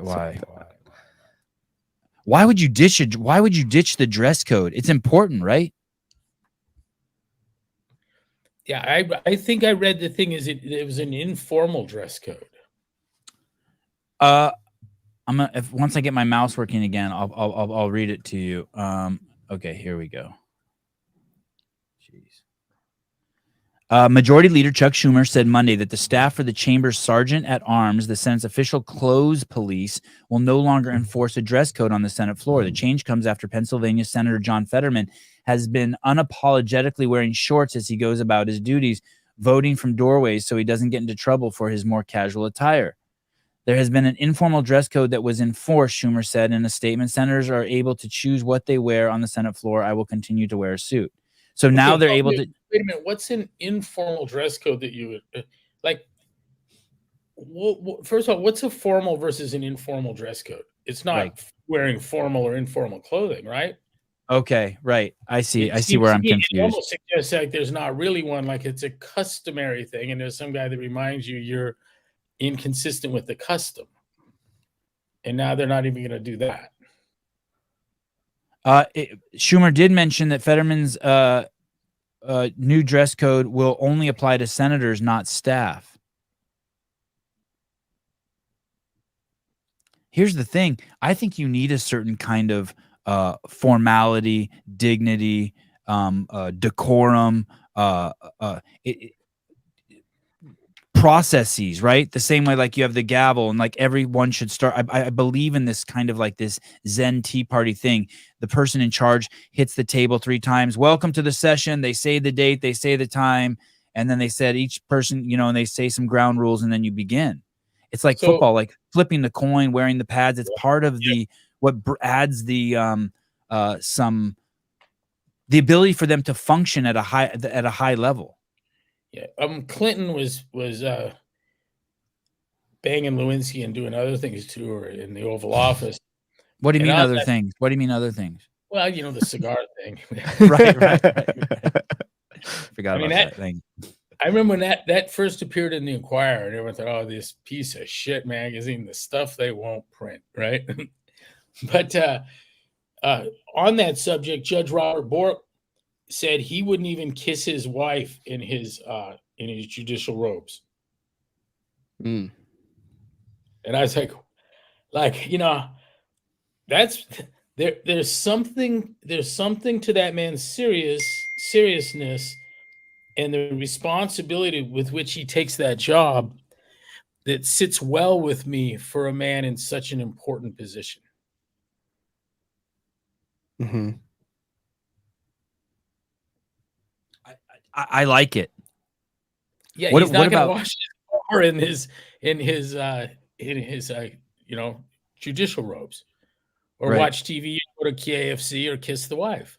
He puts that on and puts his head and his mind in a space that's outside of all those distractions, hopefully, and I admire that. But I need people that serve that are better than I. Yes. Mm-hmm. Yes. I knew people that knew Bill Clinton and hung with him and had some incredible football parties with girls and alcohol and it was a dude that was a CEO of Zenith was telling me how he was just absolutely floored at Bill's behavior, how open he was about his dalliances, and would sit there smoking a cigar watching a football game, getting a Hummer, right, with a room full of people. Oh shit. Yeah. And Bob said we were like, fuck, wow, I didn't know what to do. Didn't know what to look, not look, leave, cheer, what you would do. And dalliance is the word of the day, ladies and gentlemen. Please take out your paper and pencil. Dalliance, a casual romantic or sexual relationship, a brief or casual involvement with something. Wow. Greg Glassman. But this was just a normal like football Sunday. Yeah. For Bill. Yeah. Who doesn't want a martini and a blowjob while watching a game? with the company of your friends. With all your friends there. President of the United States. I had a friend who always so said, people would ask me, like, what do you think of Bill Clinton? I go, he'd probably be fun to drive down a dirt road with and drink beers and smoke a joint, but right. You know, I don't know if that's presidential timber necessarily. Right. Yeah, I had a friend it was almost like he always needed a chaperone when he was having sex. Like anytime it was like I must have seen him have sex with 5 different girls. I'd be just at his house watching TV, and next thing I know, he's having sex with a girl. I never left. I just stayed. Rude to leave. He was wild. He found that many chicks that were cool with it too, huh? That was the guy. I always tripped on people who watched porn when it was on VHS. Like, really, you're gonna make the effort to go down to the store, walk behind into that curtain room. He was like, he was the only person I ever knew who watched porn too. So he'd actually go down there to watch it? No. I didn't never knew anyone who did that. Yeah. Like the ones where like you. Yeah. Go into a theater and watch porn. That is wow, we've come far. And pull it out and work at it when you're a well-known figure. Hoping the lights are dark enough. He's pretty distinctive. I think if you were in any kind of theater and you saw someone coming in, Pee Wee Herman coming down, you'd be, oh my God, it's fucking Pee Wee Herman. You'd be watching him instead of the porn. Hey, why? Even the idea of porn in the theater is bizarre, isn't it? Completely bizarre. Completely bizarre. And you're getting your popcorn, run back to your seat. I saw some is porn. Everyone in that theater jerking off? Is that the deal? I assume. Hey, I've never watched porn and not been jerking off. So like, I can't imagine anyone going there. But why is it the guy who has the kids show? Why is it always why couldn't it have been like someone who's not involved in a kid show getting caught in there too? Do you know what I mean?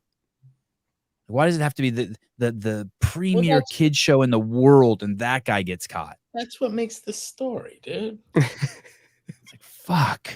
If it's Hunter Biden, it's just another page in the book, you know? Right. It's true. Pee Wee Herman. Right.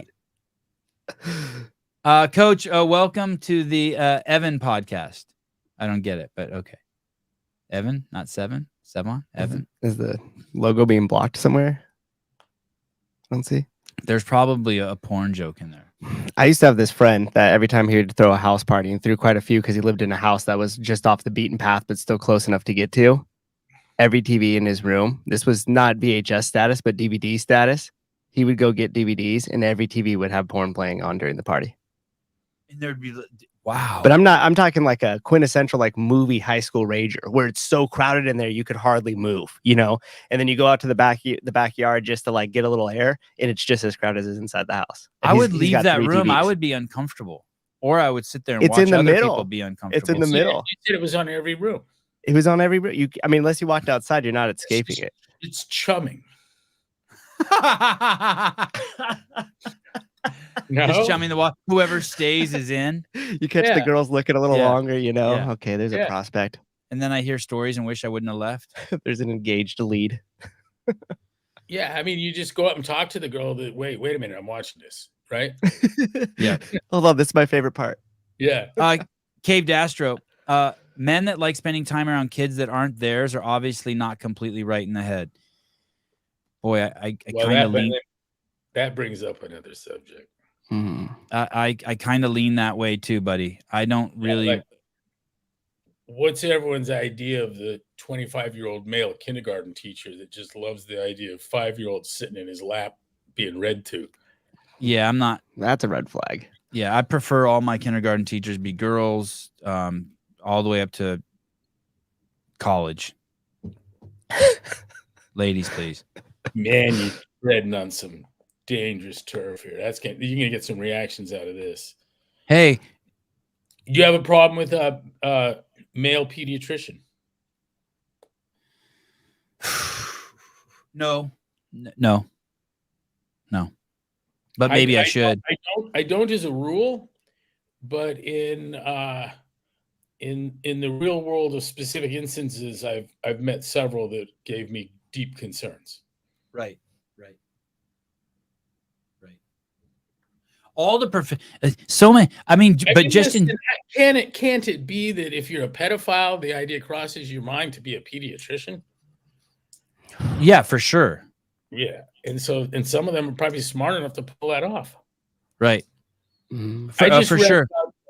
It was Columbia or Cornell. I don't want to besmirch universities unnecessarily. It was an OBGYN kind of legend. Mm-hmm. And some gal had gone to him before she had her kid and felt something weird, but didn't want to get off she's just trying to have a baby thing. And after the baby, she went back for a second exam. And during the pelvic exam, she felt that funny thing again. And she was a dancer. So I read in this story, she had the ability to quickly rise and look with a good view where he was. And there he was with his tongue on her. Holy shit. She called her boyfriend. He shows up, calls the cops. They talk to the cops for about 10 minutes, and the cops are like, let's arrest this fucker. And he's done. Look it up. He's going to jail forever. But because after that, the women were coming through in the troves. Yeah, he licked me too. I got licked. Wow. Tongue, vagina, what's OGBYN? Yeah, OBGYN professor, lick vagina. I don't know. You're going to come up with some interesting searches in that one.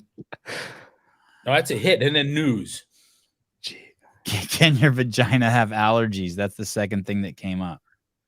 Hey, in defense of him, of nobody, but it's always men anyway. So it's kind of hard to say. Like the forklift driver that does perverted things to kids, man. The doctor, man. The only one that you ever hear that's not a man is the school teacher. You know what I mean? Like the news it feels like once a month in the news cycle, there's some lady who banged her 8th grade or junior, sophomore guy. Former New York gynecologist Robert Hayden has been sentenced to 20 years in federal prison for sexually assaulting patients over more than 2 decades while working as an OBGYN at Columbia University Medical Center starting in the 1980s.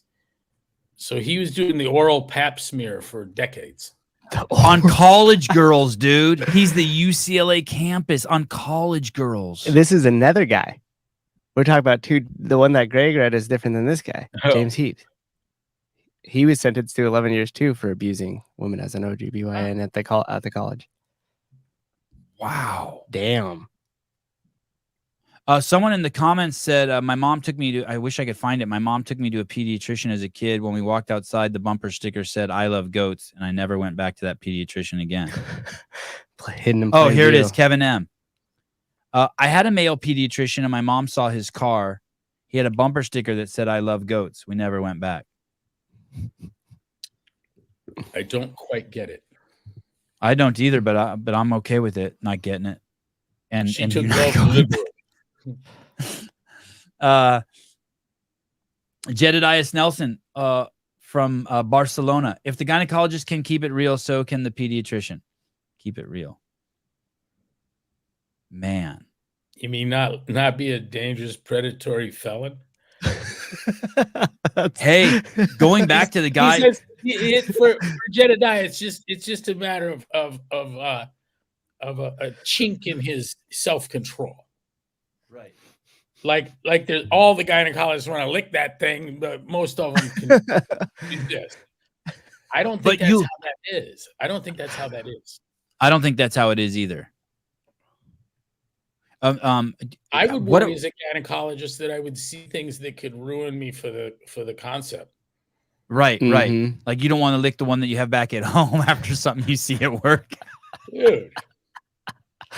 It's just like if you were a trash man and you're like, if I see another trash can today, I'm be so pissed. Hey, there's no female urologist who are caught for licking the head of a penis. Zero. Yeah, because none of the dudes told. They just high-fived when they left the room. Yeah. The reporting skewed. Yeah. That's true. Oh my goodness. Just schedule your visit next week, the follow-up. It's a real popular doctor. Mrs. Burns, like, how the fuck house calls, do you? Mrs. Burns, how the fuck do you get away with that? God, I hope if that were me, I'd knee him and break his nose. Do you remember the Olympic doctor was doing things like that to girls with the parents in the room? Didn't he just get hurt? Hopefully.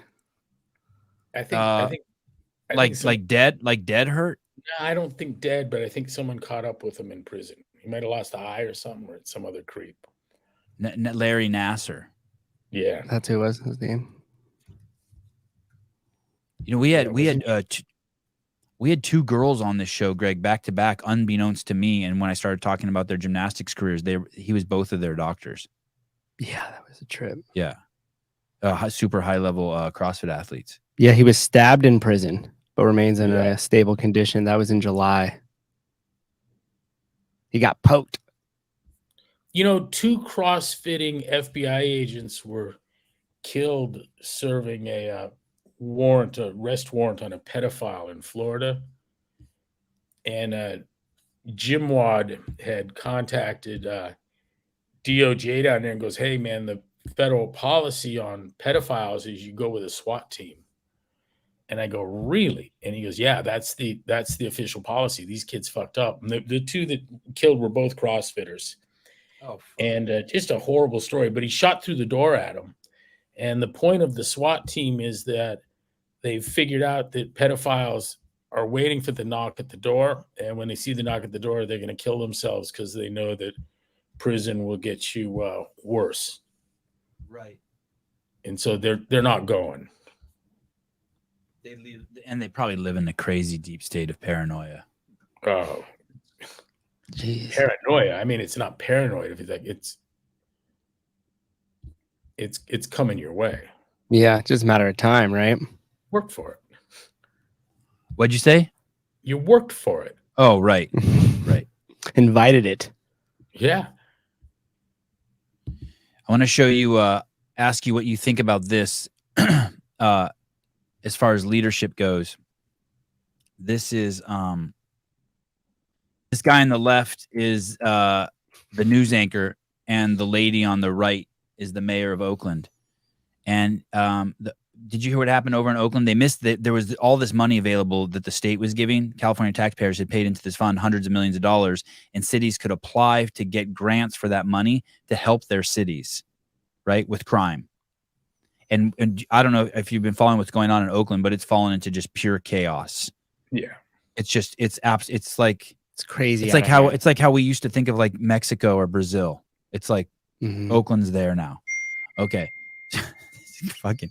So he's asking her like, hey, what the fuck? Why didn't you guys get the money? Why'd you miss the deadline?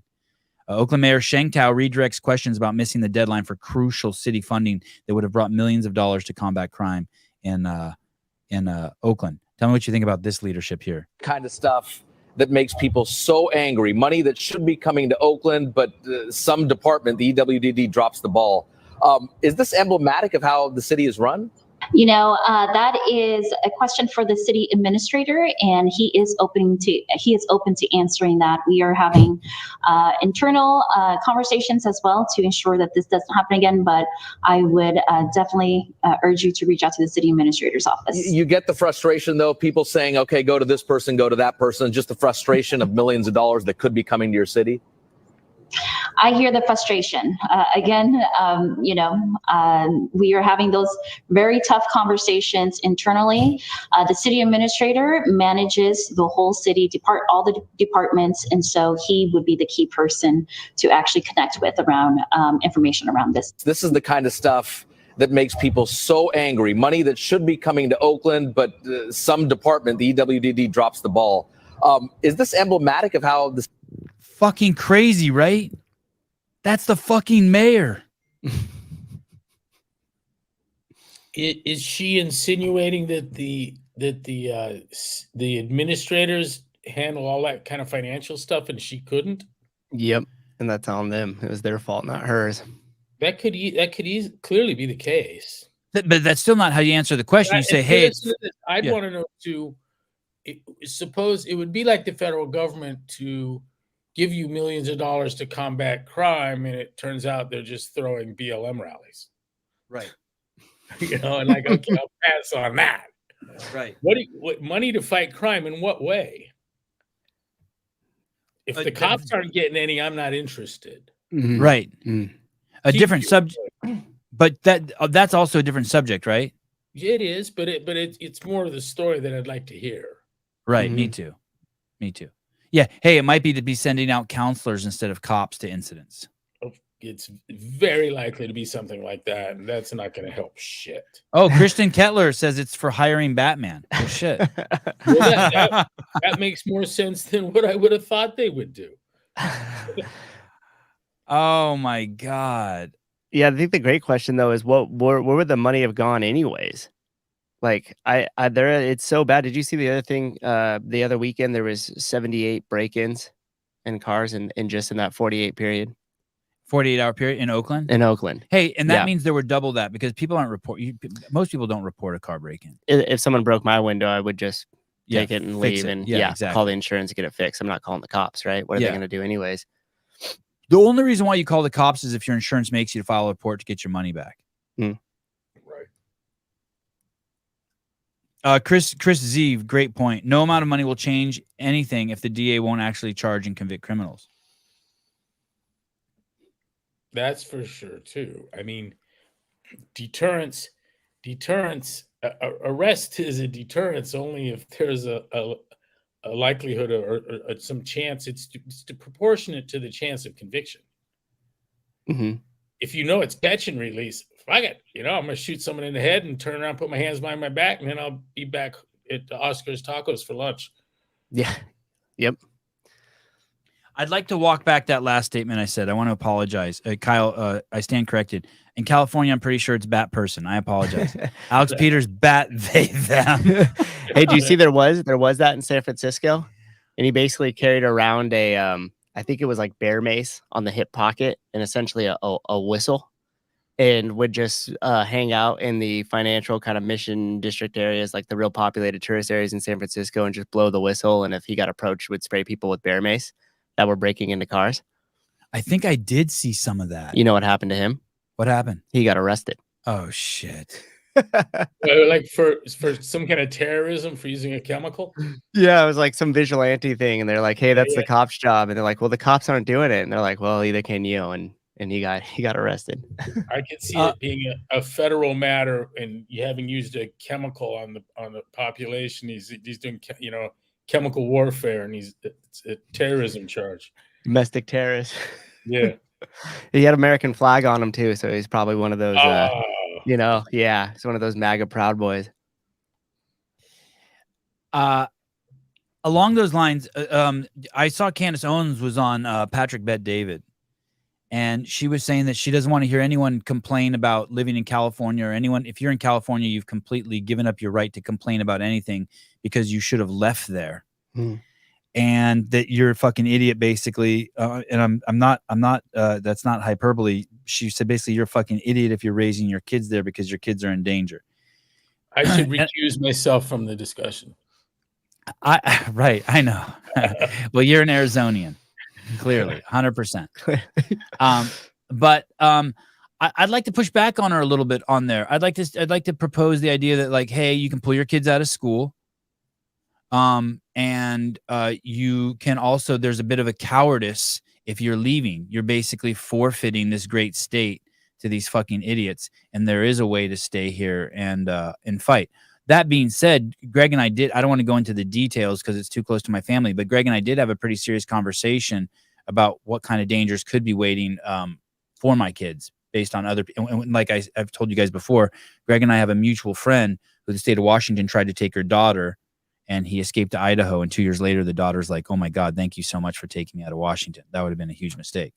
Do you have any thoughts on that, Greg? Would you? I mean, you've stated you wouldn't, if you lived in California, you wouldn't send your kids to school for sure, right? You'd homeschool for sure.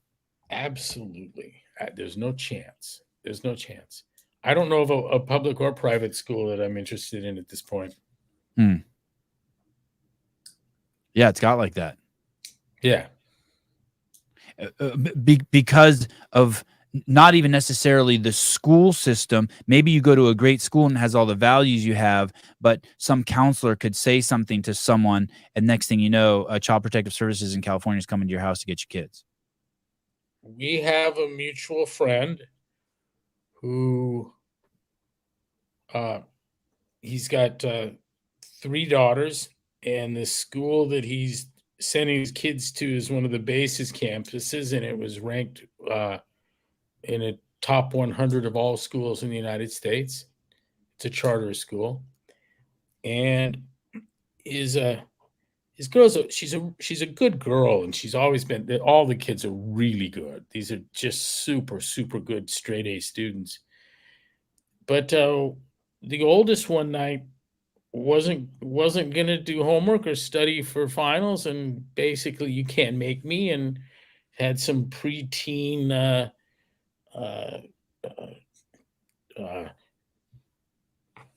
resistance, and our buddy insisted on no uncertain terms that she was going to study and do it now and make good grades. And then she went to school and reported that she was afraid of her father, and he yelled at her. And it's funny because it might be the first time he's ever yelled at her, right? And so they pulled all of the kids out of class, the brothers and sisters, and asked if they had their privates touched, if mom and dad touched each other in front of them. Oh, this is right.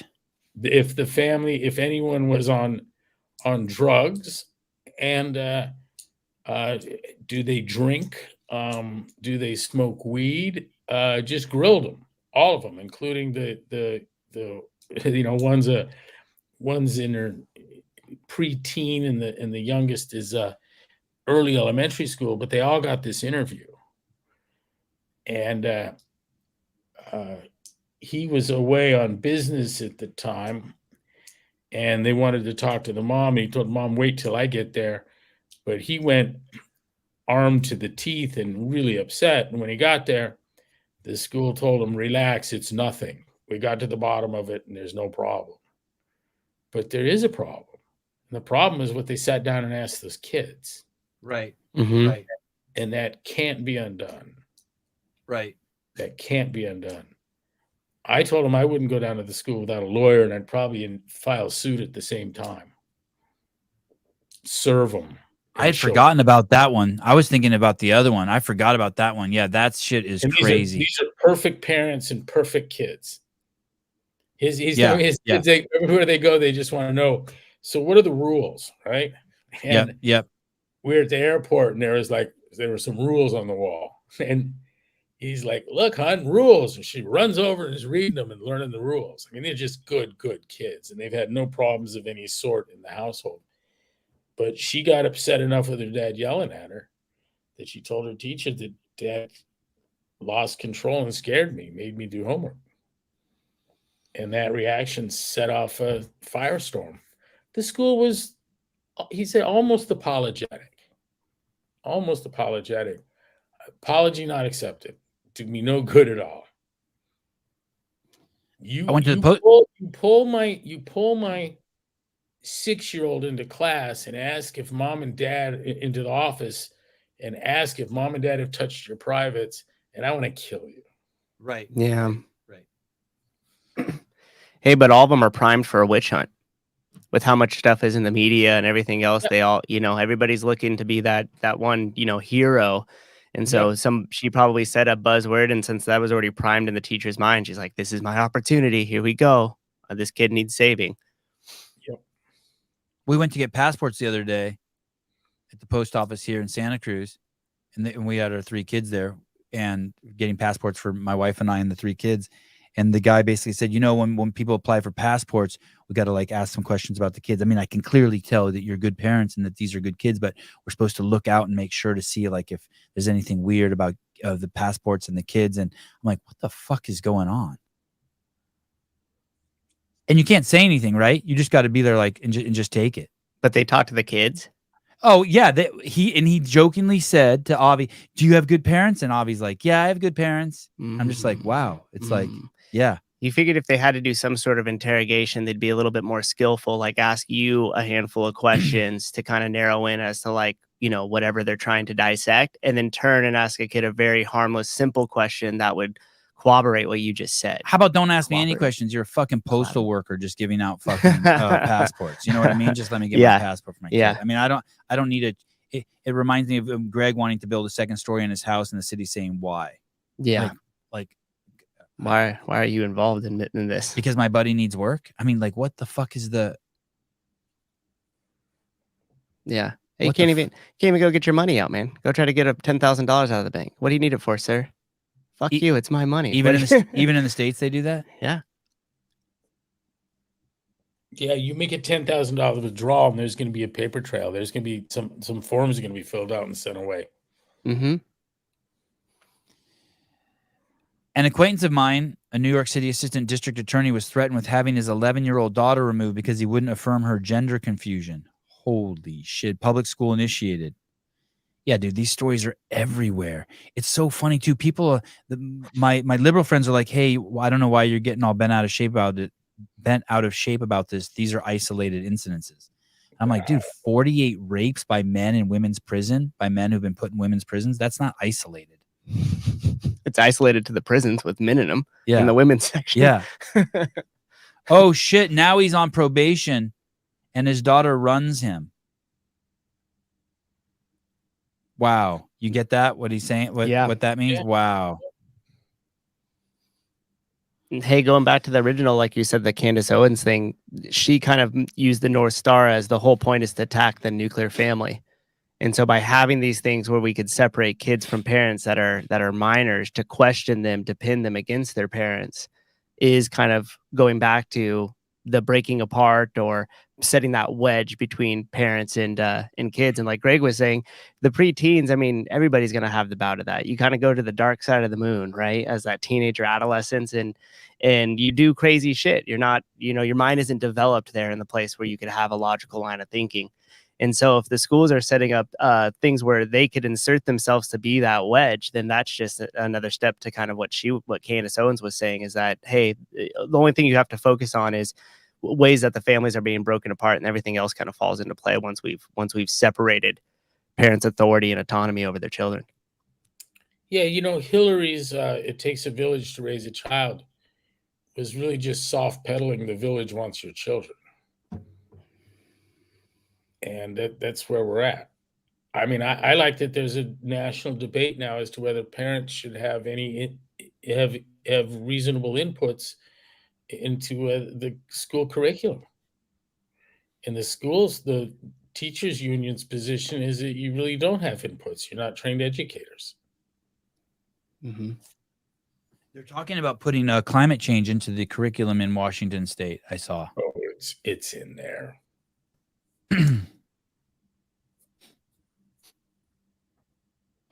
Crazy. Well, I for one believe the government's going to fix the climate. We just got to give them more money. That's all they need.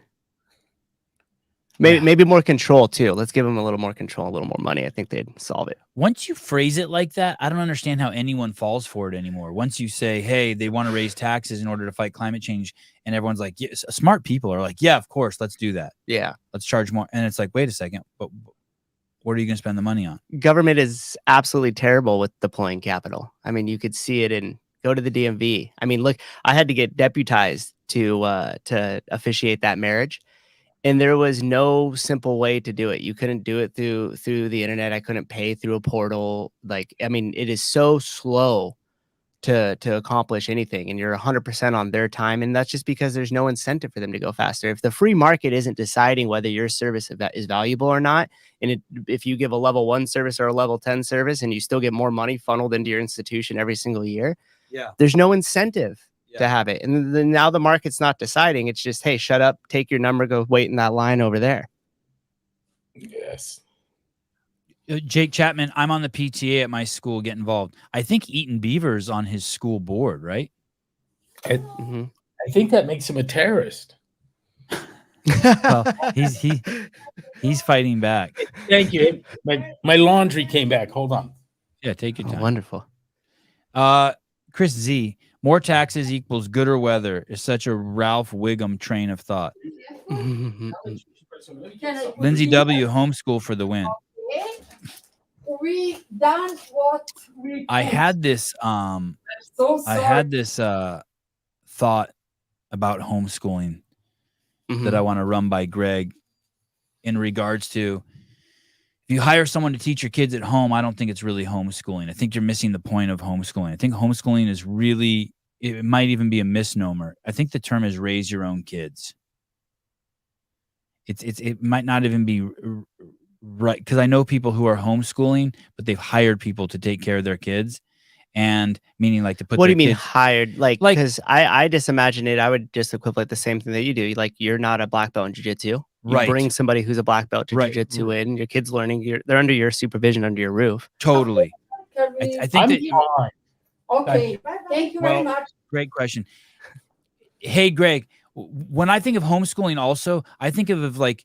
It's kind of a misnomer. Really, what you're saying is have your kids and raise your kids. And I'm not saying it's okay to take them to a jiu-jitsu class or hire a skateboarding coach, but I think you should be there. You should be watching. You should be a part of it. You should at least be there most of the time. And then most of the time, you should be raising your kids. You should be doing something with your kids. I don't think that like homeschooling is getting 5 or 6 kids together who don't want to be in the school system and hiring a teacher in one of their homes and to teach the kids. Like, I think that that's just another school. Do you have any? Agree. Yeah. Like, if you're going to have kids, raise them. It's like a dog or a cat or a hamster, or like raise your kid. There's an intellectual intimacy with teaching your kid long division that is quite. Which you're going through right now, right? You're in that right now. Yeah. Yeah. Yeah, and I got one that's tearing it up, and I got another that's like, why the fuck would we do this when you could use a calculator? And you have to explain and go through. And then we got to a point where she's like, I'm not going to learn it. And I'm going, but you are, you know. You might make it really hard. It might take longer than we need to, but it's something we have to do. And then you get to explain the importance of that and what it's like for people that are innumerate and illiterate. And it's it reminds me so much of training. You know,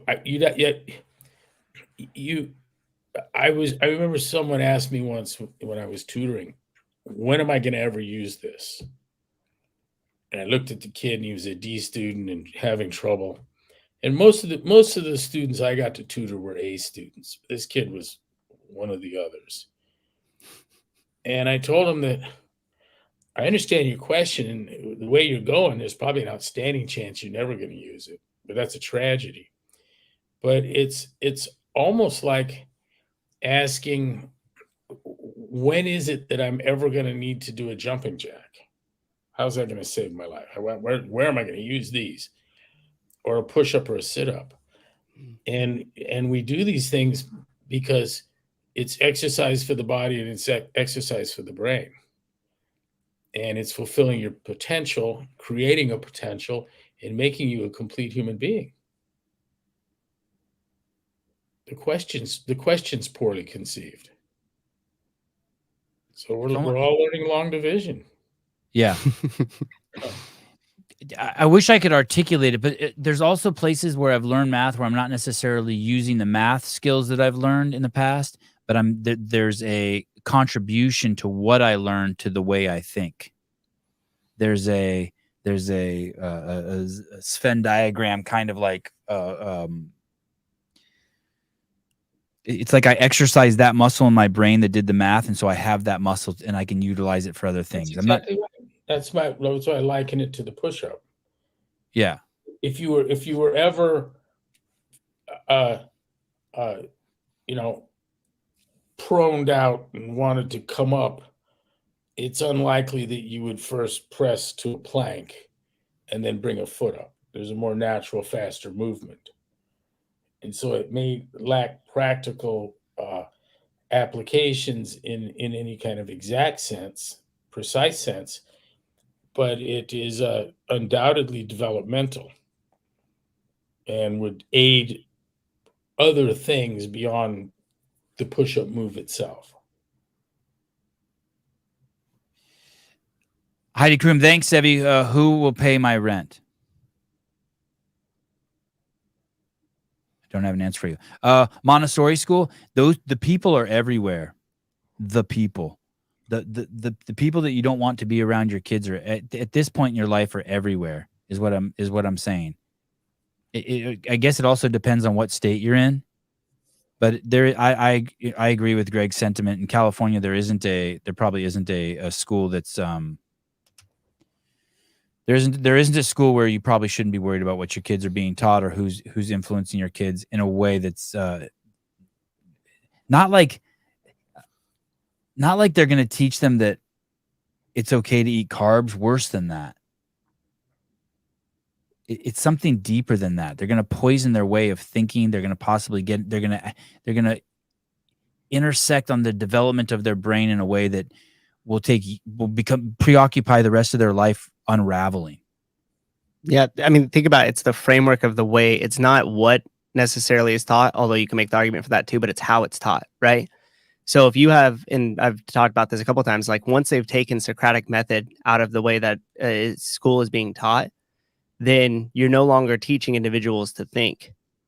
You're teaching them to think in the way that they're being taught, which is not questioning it.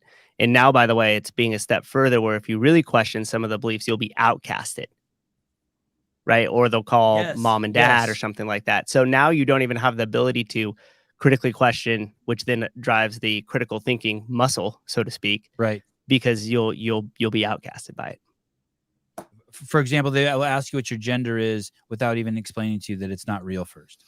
Exactly. Or you say, well, when I was at home, my mom and dad said biologically there's only two sexes that could exist. Okay, now we got a real problem. That kid's a problem. Yeah. Did you see Royce? Royce got some time in the morning chalk up. Did you see that, Greg? That chick, the Rocket CrossFit lady, the lady who you tangled with during the Floyd 19 thing. Yeah.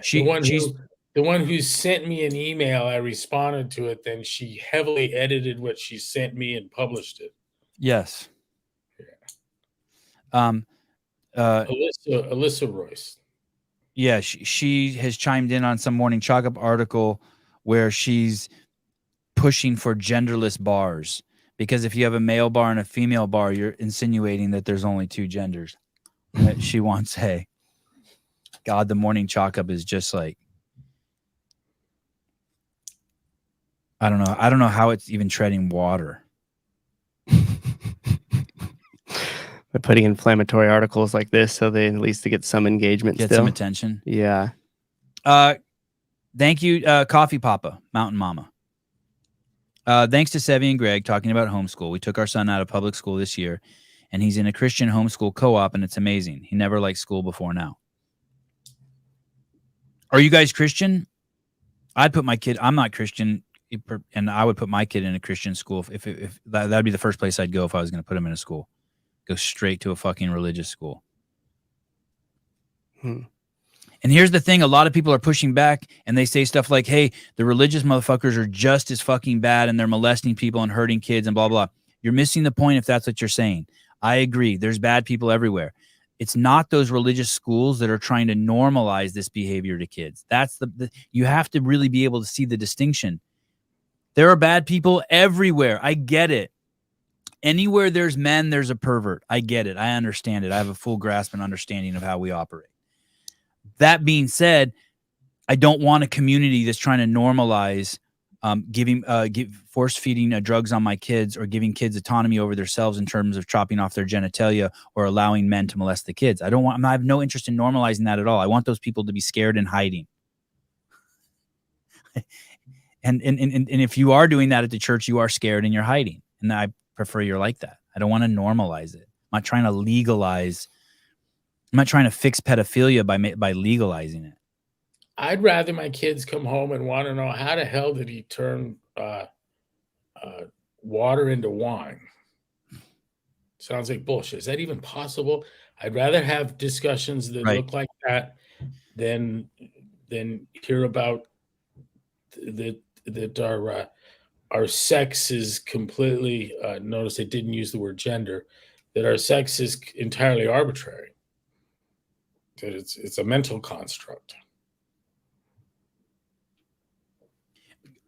Greg, do you don't see the comments, do you? I do. Oh, you do? Oh, okay. I didn't think you did see them. Yeah. Hey, I got one piece for Heidi, because I was arguing with you last time, Sevan, about this a little bit with the homeschool thing. And I think the antidote to that, because I think a lot of the people who listen to this show may not have the opportunities to pull their kids out and homeschool due to financial constraints or whatever. But I think the second thing to that is just a very heavy involvement. What'd you learn today? Okay, why'd you learn that? Who are your friends? What are you guys talking about? Cool, could I have their numbers? I'm going to talk to their parents. Hey, I set up a parent-teacher conference with this teacher. I'm going to go in and meet them. Like, you have all those opportunities. So if you do not have the financial ability to be at home the whole entire time, or to hire somebody else to, then just roll your sleeves up and get to work, and literally just insert yourself, for lack of better words, involve yourself so much so that you know the teachers on a first name basis, you have their emails, you know all the kids' parents who your kids are hanging out with, you know what they're learning, and then you're having thoughtful Socratic discussions about it. Why'd you learn that? Do you think that to be true? Okay, let's go back and forth about it and have dialogue, right? And that's something, like, we had a discussion. I was public school, and both my parents worked. I was the last one picked up from daycare as my mom's scrambling home to make ends meet and grab me and stuff. But the level of involvement was insane. We were there every night, dinner together. Okay. And my mom would go into the what you learn, and my dad would say, tell me something interesting that had happened on the playground. I don't want to hear about school. I want to hear about what happened. And would remember all friends' names, or different kids that came in discussion, would say them by name. Hey, what about Sevan? Did you see with him today? Okay. All right, cool. You know, are you guys still hanging out? Do you see them? And so that's, I think, is the answer to people that may not have that opportunity to homeschool. I want to say figure out a fucking way, but yours is probably that is the way. Yeah. I mean, figure out a way to fucking raise your kid and spend time with your kids, but yours is probably more practical and valuable. I mean, there's people, mom and dad both working 12-hour days, you know, just to get by. Yeah. Heidi Krum, my kid is in a private Christian school now, and she loves it. That's awesome. And I love you too, Heidi. You're an awesome human being. Nasty Jake Chapman, nasty people hide well. They sure do. There was a question in here, Greg, for you. Greg, for such a large city, any thoughts why there are so few boxes in Phoenix, Arizona? No, I don't. It's interesting. I never really considered it before. How many are there? I don't know. That's a good question. I'm going over to that map right now to find out. Did you hear about this F-35 jet? The pilot ejected over North Charleston. Mm-hmm. Jet went missing for a while. They asked the public to help him find it. Yeah, an autopilot, and he was hurt. He sustained some serious injuries and is in serious but stable condition. And I'm wondering if he lost flight controls and had to eject at a bad speed. It's an interesting story. But that he ejected and left it on autopilot, and they lost the plane. I automatically went to he had cardiac arrest. or accidentally pulled the ejection button switch. It looks like there's quite a few gyms around the Phoenix, Scottsdale, Tempe. Pull up the map. Can Glendale you? area. Can you Yeah. How many is it? Here, let me pull it up. Mrs. Burns, my parents couldn't homeschool, but did send me to Christian school and did exactly what Souza is saying. My parents had a healthy control over every aspect of my life, and I'm so grateful. Oh, yeah, that's a shitload. That's not a shitload. 1, 2, 3, 4, 5, 6, 7, 8, 9, 10, 11, 12, 13, 14, 15, 16, 17. Yeah, I feel like that's quite a bit, right? Although that is a pretty big area. Yeah, but there's certain parameters, right? It's America's 5th largest city now, I believe. And I think in Sydney, there's something like in the greater Sydney area, there's like 300 boxes or something crazy like that, maybe 500. I wonder if the summer heat, it certainly would have an impact on year-round participation. I wonder if decreasing year-round participation has a chilling effect on all participation. The year-round heat, is that what you said? No, just that your prospects in a CrossFit gym are kind of interesting in June, July, and August. And I know a lot of people that aren't in town June, July, and August. Mm-hmm. And that makes kind of supporting a local box maybe a little less likely. Mm-hmm. I don't think people understand how hot it is there. I don't think most people can get the gravity of that, by the way. Is it the hottest place on Earth? Like in some by some metrics, like more hot days, or it's got to be hot, sunniest in the United States or something. Hottest metropolitan area in the U.S. And those 3 months are bad. We were just at lunch. I was saying there's only 7 things about Phoenix that are super cool, and it's October, November, December, January, February, March, and April. That's what it is. And in those months, there's likely is not to have the best weather in the country. And what I mean by that, blue skies and 70 degrees on Christmas Day, that you can count on. So it might be that I don't know. Maggie belongs to CrossFit North Scottsdale and CrossFit Coeur d'Alene. And I think that because she's to some extent transient at both, it's not the same interaction that you'd have, say, in Santa Cruz, where I saw you 12 months out of the year. Mm-hmm. I would hate to lose my clientele in significant numbers for 3 months. Yeah, which happens in both places, right? Well, it happens in Phoenix for sure. I mean, my neighborhood where I live in Arcadia, it largely empties out. In fact, I have a dozen friends in Coeur d'Alene that I know from Arcadia. Some of them I met in Coeur d'Alene. So I go over to Gaza, and someone introduces me to a guy who explains to me that he's my neighbor in Phoenix. The Coeur d'Alene one probably loses a significant amount also. I would think that there are people that take off for the winter. Yeah. Does Maggie have a preference? Which one she likes better? Does she like the Phoenix one or Coeur d'Alene? I would think Coeur d'Alene would be more familial, smaller city. She has super friends in both. Yeah. Natalie Bates. Hi, Natalie. My mom is from another country. You never talk back to your elders, or you got your ass whooped. Parents don't parent anymore. Love you guys. Hey, Nat.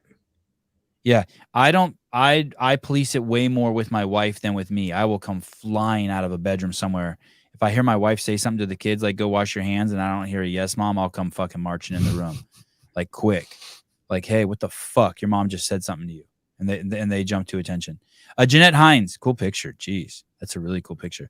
I was homeschooled with my 2 siblings. Both my parents were music teachers. Oh, that's cool. And my mom taught from our living room. She also got her master's while homeschooling. I always perk up my ears when I see this. Both her parents were music teachers, which on one hand makes me think that they would be moronic liberals, but then they homeschooled. So it makes me realize that they were they're thinkers, they're wise people, they're hyper creatives. It's interesting.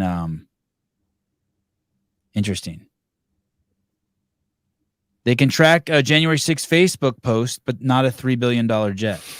Yeah. Is that the price tag of that thing? $3 billion? I saw 80 million for one. Maybe the original project was 3 billion, but let me see. I saw 80 million. Oh yeah, F-35s built by Lockheed Martin cost around 80 million each. Maybe the entire project was 3 billion for the whole package. Let me read you this at the bottom of the article, Greg, from I think this is CBS News. A Marine Corps spokesperson on Monday said the Marine Corps is ordering an immediate 2-day safety stand down for all aviation units as a result of 3 accidents. F-35 mishap on Sunday, F-18 pilot death in a training accident, and then 3 Marines died in an Osprey crash off Australia. Those are all within the last month. Is that unusual? I don't know. I mean, a 2-day suspension, all Marines, all flights. I'm surprised no one's blamed. I'm surprised that retraining. Oh, during that 2 days? Yeah. Nothing. It's just a formality. Yeah. At least 3 U.S. Marines were killed Sunday when an Osprey aircraft carrying 23 personnel crashed on a North Australian island during a training exercise. Wow, that's crazy. Only 3 died with 23 dudes on the plane. This thing's crazy. Wow. If you haven't ever seen one of these, if you live in California, you see these. These things are a trip. It's like part airplane, part helicopter. You see them all over San Diego. Can those propellers rotate? Is that what it does? It just goes straight up and down and then rotates and goes forward. Wow. Yep. I don't think I've ever seen that. They make a pretty crazy sound, too. Those are for destroying tanks or something, Greg? Aren't those called like tank killers or something? No, that's it's a broad purpose. Does a lot. But amongst killing tanks, I'm sure. One of our level 1 trainers was tasked with reducing the fatalities in the Osprey. And it was such a stressful thing. And he, excuse me, he had a heart attack. Oh, from the stress? Yeah. Look at the record on those things. They've been dropping from the sky for a long time. Hold on. I'm gonna write the name of this box down. CrossFit Outer Banks. They must have a lot of guests drop-ins, like Vegas. Yeah, and like some of the gyms in Hawaii and stuff too. Osprey fatalities. Osprey fatality. Hey, wasn't there a plane that you'd see at the FBO and they called it like the Doctor Killer or something, or the Widowmaker? What was that plane? Yeah, it was the Beechcraft Bonanza. And why particularly did that? The split-tailed Doctor Killer. Mike Bergner's wife, Leslie's father, was a neurosurgeon who lived in Fallbrook, and he was killed in one of those. Any particular reason that plane killed so many doctors? They're a little squirrely. It takes good piloting skills, I understand. I'm no expert on this, but since 1992, the V-22 Osprey has recorded 15 hull loss accidents. Well, that doesn't sound good. That hull's like just basically the center of the plane, the body, no, the abdomen, the whole thing just gone. Boom, fireball.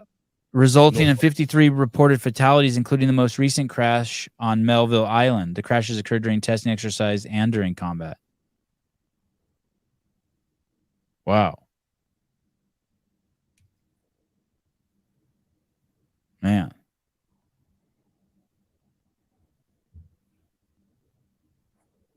We're not meant to fly, but we do it.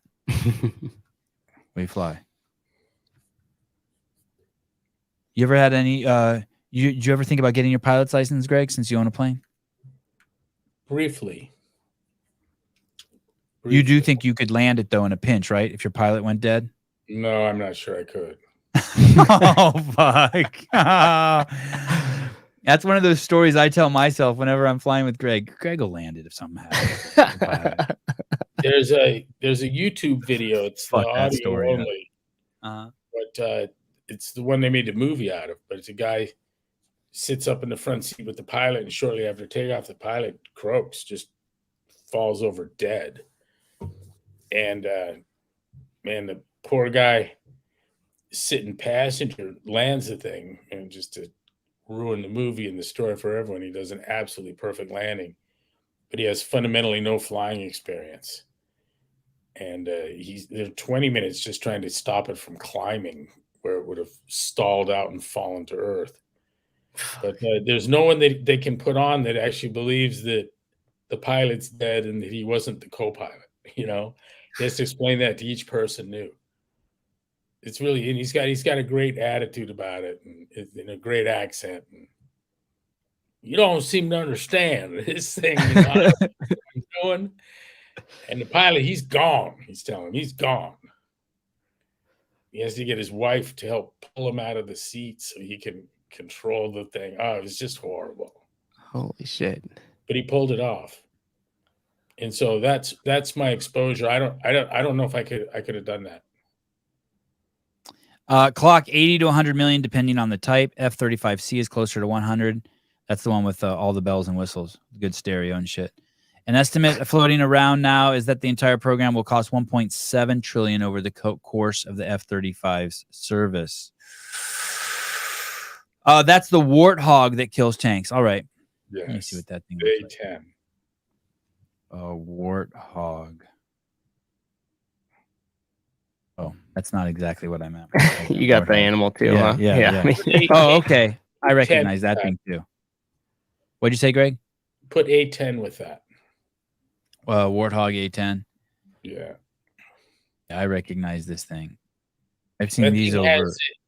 Engines that the AC-130 has. And so the sound signature is identical. And if you can't get an AC-130, you might be able to talk a Warthog into flying over, and it sends all the bad guys running in all different directions because they're scared to death of the AC-130. Oh, wow. So you can fool them with that thing. I thought an AC-130 was a cargo plane. It's there's a warship version that's unprecedented in the amount of firepower it can bring to bear. The YouTube videos on that are crazy, sadly entertaining. Just decimating everything in its path. No one gets away. Groups of people, and then they start running. They just pick them off one at a time, running through fields and hiding under trees, and Later, Jake. Good having you this morning. Good having you. Yep, Bernie, Warthog was a tank killer. Thank you. Sevan not flying with Greg anymore. Nah, I'll still fly with him. I'm addicted to flying with him. Clock, the U.S. Marine Corps used to lose a lot of people in helicopter accidents. CH-53 is going down in the ocean with 28 grunts on board, etc. They still do it seems. Your dad was a helicopter pilot, right, Greg, in the Navy? 53 pilot, squadron commander. Wow. And has had one go down and spent hours in the drink waiting for help.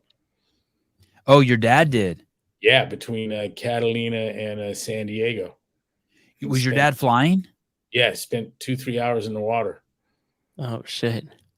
So he basically set a helicopter down in the ocean. Yep. Do you know any details to that story? Yeah, I think they threw a blade, and he was quick enough to auto rotate so it didn't destroy him. And they just had no choice but to set it into Mayday, Mayday, Mayday, and splash. and everyone got out, and I don't know much else. So he had another story of being 25 miles off the coast of, or something like that, off of San Diego, and seeing 2 sunburned kids in an orange raft. And you can only get close enough. You have to look with glasses because of the prop wash, right? But they called the Coast Guard, and the Coast Guard says you got to stay with them. We're 45 minutes out, and so he's like, I don't have a lot of fuel. So, anyways, he blew them all the way into shore. The whole squadron did. And I always think there's a great story because there's 2 assholes somewhere that have this story about being out at sea and the Navy helicopters blowing them back onto the sand. And of course, no one believes that shit, right? No way. Yeah, no one believes that. It would have been neat to have met those kids someday. But my dad says I put them into the dry sand. Blew their raft across the highway. I mean, put them in the dirt. Wad Zombie, Greg's dad did all of that just so my Starbucks barista can wear a diaper. Greg, I have we're doing some technical stuff here today. We're gonna work on figuring out this is the first time Susan's been in the studio here, and thank you for all your help in building it, by the way. Thank you very, very much. Oh, my other camera went offline. And I turned it off, it overheated. So but we have limited time, and I gotta Haley's taking the kids out of the house here, so I need to watch Ari on the in his cast today. So we're ending the show early today. But I appreciate you. How's he doing? He's good, dude. He's good. Thank you for asking. He's doing really good. He's moving around. He crawls. He's not complaining about pain. Yeah, snapped his shin in half. He's good. He'll beat that cast to a pulp before it's done. Yeah, good. It won't be needed before they take it off. Good. I hope so. Yeah, he's a champ. Those bones already found each other. I saw that X-ray a week later. And thank you to your daughter and all your kids taking care of them. I know I brought them to your house 3 nights in a row, and your kids were fucking awesome with them. Thank you. He's a good kid. He's a lot of fun, and that works. Pulling up a little short today because I'm on a Swiss family vacation. Where are you going to be? So next week, if we have you, you might be on a sailboat in Croatia. Yeah, we go to Croatia for 2 weeks on a Saturday. Yeah, I'd love to do it. Be in the water. I'd love to do it on the boat with you. Let's see how that works. We'll give it a try. It might be phone or spotty, but it'd be fun to try. Absolutely. All right, brother. Thank you. Thank you, everyone. Thank you, Matthew. Thanks, Greg. Say hi to your whole family, dude. And I'll be calling you. I'll be bugging you. You're 9 hours ahead. All right, sir. Okay. Love you. Bye. Adios. Greg Glassman, Tim Murray. What a great show today. Holy shit. Audrey, I love doing it on a boat. Who doesn't? All right. Fuck, what a great show. Bruce Wayne, bye, Greg. Love you.